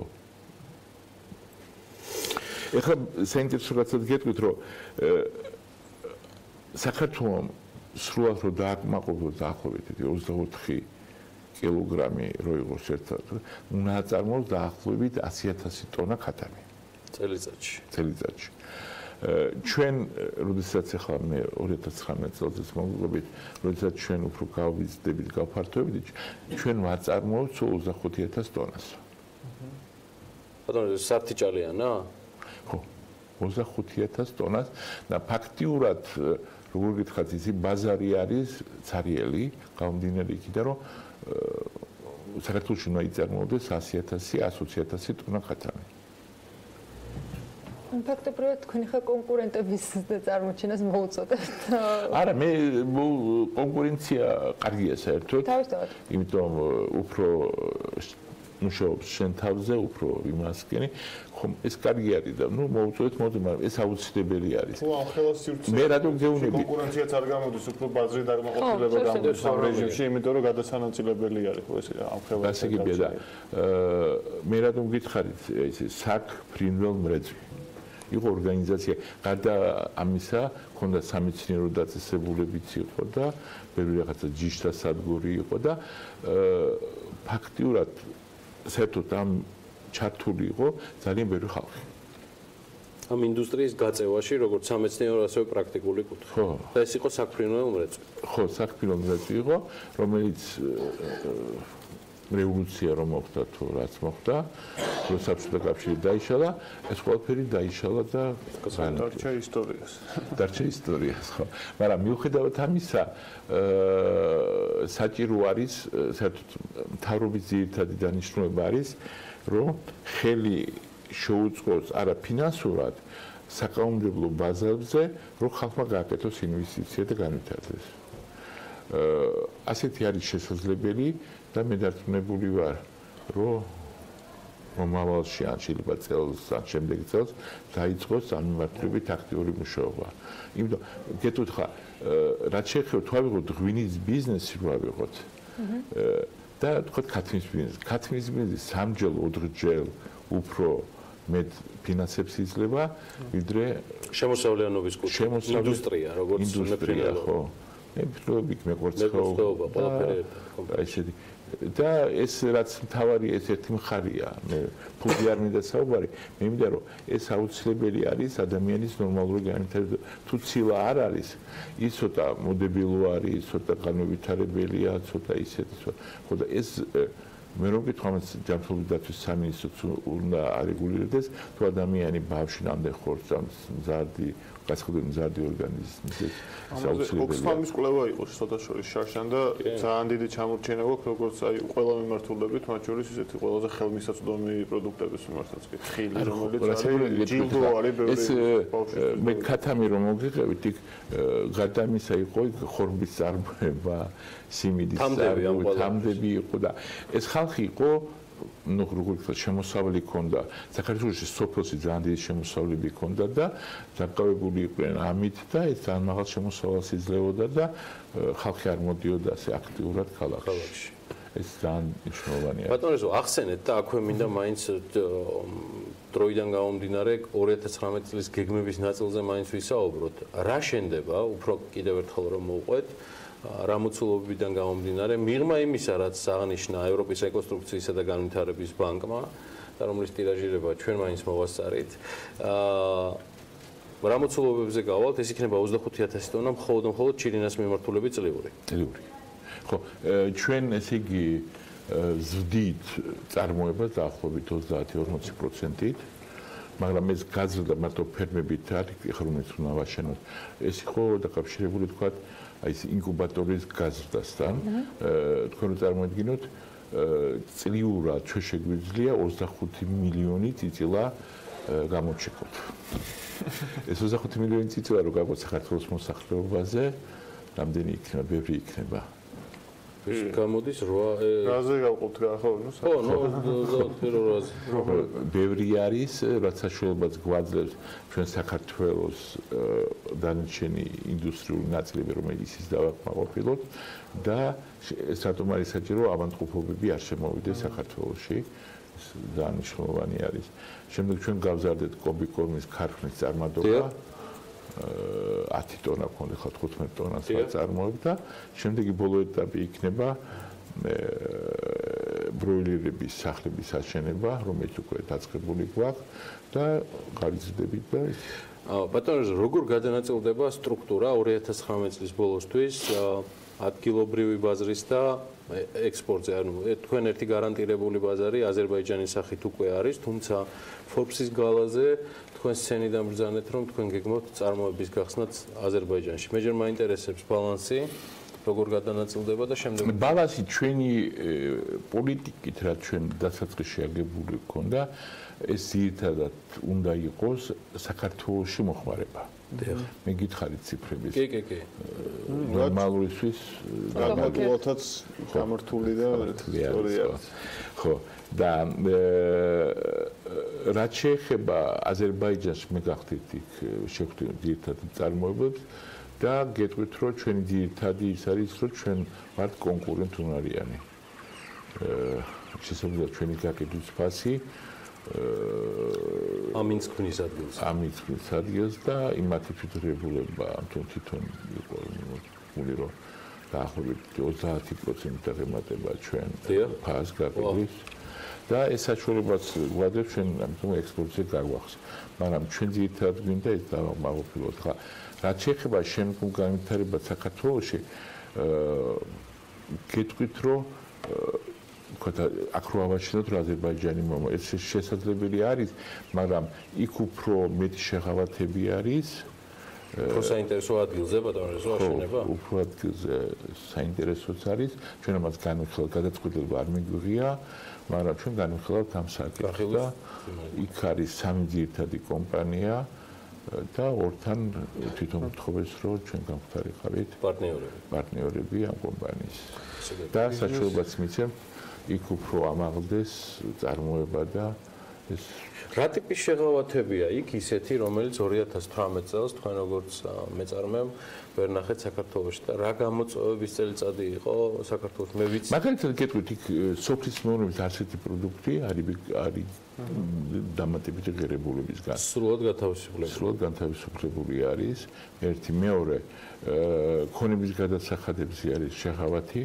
ასე ხა ჩვენ ხო ფაქტურად ნულიდან დავიწყეთ ეს აშენება და ჩვენ არც მოგვითხოვია მაგრამ ეს საკმაოდ ციფრი არის ქონება როდესაც 200 მილიონამდე უახლოვდება ქონების გადასახადის უბრალოდ ხო და ეს უფრო მიმზიდველს ხდის ხო მაგალითად ჩვენთან მოლაპარაკება საწარმოებს კატარი და რომელსაც უნდა თვითმფრინავების სახება ჩემთვის უჩვეულოა მაგრამ წაიღო ბატონო თუნდაც ქარავნი წაუღე არა მე გეტყვით ახლა მე როგორ არიცით მე ხომ წარმოებული ამ მე მაინტერესებს ვისაც მიაქვს როგორ მიაქვს სტაბილური იქნება თუ არ იქნება ხა ეს უფრო შესწავლის საგანი არის და შესაბამისად მე მივიღებ გადაწყვეტილებას. პრინციპში მე როგორც ყოველთვის შევეცდები რომ ბიზნესიდან ცოტა უფრო პოლიტიკისკენ და საზოგადოებრივი რაც თემების მიმართ ხო და ამაზე ვიცი რომ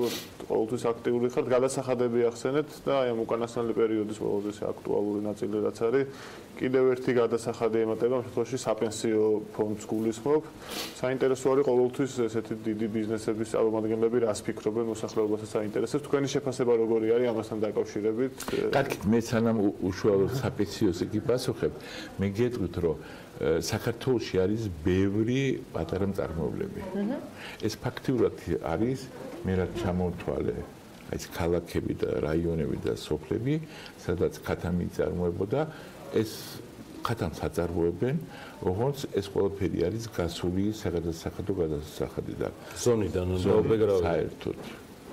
საერთოდ ეს ცოტა არ არის ეს დაახლოებით ეხლა რო ავიღოთ ჩვენ ну ჩინას ხელა არა მაგრამ 80% არის ჩვენი წარმოების და რომელიც გადასახადებს არაფერს არ იხდიან და ჩემი აზრით აქ უფრო თავრობის სამუშაოა, რომ ნებისმიერი წარმოება ფულის გადახდა და რაღაცა ეს უნდა იყოს აყვანილი აღრიცხვაზე. თუ აღრიცხვაზეა, როგორ აიყვანენ ეს სხვა საკითხია. რაც კიდო მეთოდი, რადგანაც ინვესტორების შემოტყვანა გვინდა, რომელიც ქათამს აწარმოებენ, რომელიც ისინი გამსხურდებიან, შეიძლება მართლაც განთავისუფლდეს დღედესგან, რომ ყველა ერთნაირ პირობებში ჩადგეს.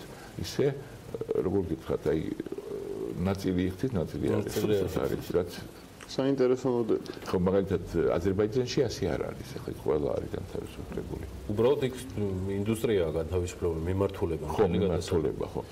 ახლა მაგ კითხვას საპენსიოზე, ჩვენთვის ძალიან აქტუალურია ეს გამომდინარე იქიდან, რომ ჩვენთან ეს იგი დაახლოებით ჯამში არის დაახლოებით 800-მდე კაცი არის დასაქმებული არის და დასაქმებულია ჩვენი კადრების განყოფილება ჩვენ ხომ დავალება მიცემული რომ ემუშავა ორგანიზაციაზე რომელიც იქნა ოფიციალურად შექმნილი გეტყვით რომ არც ტელეფონზე არ იყო დღემდე პასუხი გაცემული და არც იმეილზე არ იყო პასუხი გაცემული აქამდე ყოველ შემთხვევაში აქამდე ხა მეტყვი 5 დღე დარჩა რეფორმის დაწყება ვებგვერდზეც ვერ ნახავდით ინფორმაციას იმიტომ რომ დასრულებული არ არის არ არის დასრულებული არ არის და თუ გავითვალისწინებთ იმას რომ ყველა მოქალაქეს უნდა კონდეს თავისი კუთხე აი ინტერნეტში სადაც დაინახავს რამდენი ჩაირიცხა რამდენი გაჩნდა და რამდენი გასკიპია რა ეს ჩემი აზრით ტექნიკურად არ არიან მზად. მაგრამ გააგრძელებთ გონი გიორგი ის ტრადიციული პრობლემა არის მის კომუნიკაციის რომელიც ყოველ ჯერზე დგება ეს პირველი ნაწილი. არა მის აკმეტია. ხო არა ეს დასაწყისის გეტყვით ხა როგორ გითხართ ხა ის თანამშრომლით შეწუხებულია ვერცებს ვერაფერს და 1 იანვრიდან გადახადებული უნდა დავიწყოთ ეს საოცარია. მაგრამ ეს ერთი მხარეა ტექნიკური და ჩემი აზრით ადმინისტრაციული ცვლილებებით რაც შეიძლება გამოსწორდეს არა. მაგრამ მეორე საკითხია ძალიან მნიშვნელოვანი. მაგალითად საფონდო ბირჟა საქართველოში რომლის მოცულობა მე რაც ვიცი დაახლოებით 2 წელს შემცირდა 60 კომპანია გამოაყდა. საერთოდ ნებისმიერი საპენსიო ფონდმა თანხები და ფული უნდა გააკეთოს ბირჟაზე. უნდა რა არის? უნდა მოძებნოს ორგანიზაცია, რომელია პერსპექტიული, შეიწყიდოს აქციები, მერე გააკიდოს და ისეთ ეს არის პროფესიონალური ტრადიციული ოპერაციები. ჩვენ თუ საპენსიო ფონდს განვიხილავთ როგორც დეპოზიტებს, რომელ ბანკში ჩადებს და რაღაცები, მიგეტყვით რომ მაგალითად ხა ფიზიკური პირები უფრო ჭკვიანურად ჩადებენ ფულს ბანკში და იმაში რომელ ბანკში და უფრო ვერ მოგებას მიიღებენ. ანუ ეს ძალიან მნიშვნელოვანი საკითხი არის, იმიტომ ფაქტიურად ჯერ უნდა შექმნილიყო ქვეყანაში და ყველაზე მეტად გამაუცა ეროვნული ბანკის მმართველმა, რომ აცი ჩვენ მაგით ვიქნები დაკავებულიო. საფონდო ბირჟა რო შეიქმნა, ხა ეროვნული ბანკი როგორ უნდა იყოს დაკავებული არის, მაგრამ ეს არის აუცილებელი ნაწილი. და მე გეტყვით ეს ერთი მნიშვნელოვანი ნაწილია. მეორე ძალიან მნიშვნელოვანი საკითხი ეს არის სტატუსი ფონდის საპენსიოზე. მე გეტყვით რომ საპენსიო ფონდის სტატუსი თქვათ ბანკის აქტივებს არ უნდა შევადაროთ. იმიტომ ბანკში შეიძლება ბანკის თანამშრომელმა მოიპაროს მე გახდით ახლა შვეიცარიაში და ის კაცმა რომელსაც ბიძინა ივანიშვილს ფული მოპარა 5 წელი მიუწია ციხე და კრედიტ სუისის ბანკში ხო და იქ მითხეს რომ ეხლა კაცმა გამოაცხადა მე გიჟი ვარო და გამენთავისუფლეთო და მე რის თქმა მინდა რომ პასუხისგებლობა ამ ფულზე ვინ იქნება ჩემი აზრით ეს უნდა საკმაოდ დამუშავდეს. კამოს მეთოდით წასულოთ. ის ბანკი რო გადარქვა, იგივე იყო გერმანიაში რომ პასუხისგებელი პირზე იყოს კონკრეტულად გაწერილი ვალდებულება. მაგრამ სისხლის სამართლის პასუხისგებლობა. გაცეკვირია სისხლის სამართლის კოდექსშიც უნდა შევიდეს ცვლილებები. შემდეგ თუ ვიღაცამ იქიდან ფული მოიპარა, ხო იცით, ხდება როგორ არ ხდება ხა. მით უმეტებს თუ დაინახავს რომ 40 წლის შემდეგ უნდა მოვიდნენ სამფულის პატრონი, შეიძლება იმან ახლა მოიპაროს და უნდა იყოს გაწერილი ვალდებულება. იღებს თუ არა სახელმწიფო ვალდებულებას ამ მოპარვაზე, ანუ მე რის თქმა მინდა რომ ეს საკითხი საფინანსო რეფორმები დაწყებული იყო წინა მთავრობაში, რომელიც არ არის მიყვანილი ბოლომდე, საკანონმდებლო დონეზეც კი. მე რატო გეუბნებით, იმიტომ ხა თქვენც კარგად იცით, თქვა თქვენთან იყო მეგონი ეს მაშინ ვიღაცა რუსეთში ვეტებენ 12 მილიარდი შეცდომით გადარიცხა სადღაც არქის დაიბრუნა ის ფული მან არ დაიბრუნა ღმერთმა უწევს მაგრამ მე რის თქმა მინდა რომ ეს საკითხები არის ძალიან დეტალურად შესასწავლი და მე ვთვლი რადგან საქართველოში ძალიან ბევრი ჭკვიანი ახალგაზრდა არის და ისინიც უნდა იყვნენ ჩართული ამ პროცესში. იმიტომ რომ ყველაზე მეტად ისინი განსაზღვრავენ თუ როგორ უნდა იყოს ეს დაცული ფული, თორემ რაც შეეხება მე პირადად არ მეხება, მე 64 წლის გახლავარ და მე მითხრეს რომ ის 60 წლის შენ არ გეხებაო და მეტი აქტიურობა უნდა იყოს ახალგაზრდების მხრიდანაც, იმიტომ მე ძალიან მნიშვნელოვანია, ეს არის მათი მომავალი. მე პრინციპულად წინამდებარე არ ვარ საფინანსო ფონდის და მაგრამ ეს უნდა იყოს ყველაზე მეტად დაცული. რეზო ვაშაკიძე, კომპანია ჩირინას დამფუძნებელი, Forbes-ის 2018 წლის გამარჯვებული, წლის მეწარმე.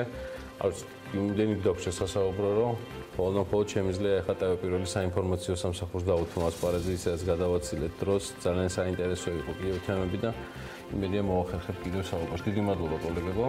ხალხი ხვდებით აუცილებლად იმიდან ერთმანეთს. ბედნიერი დღე.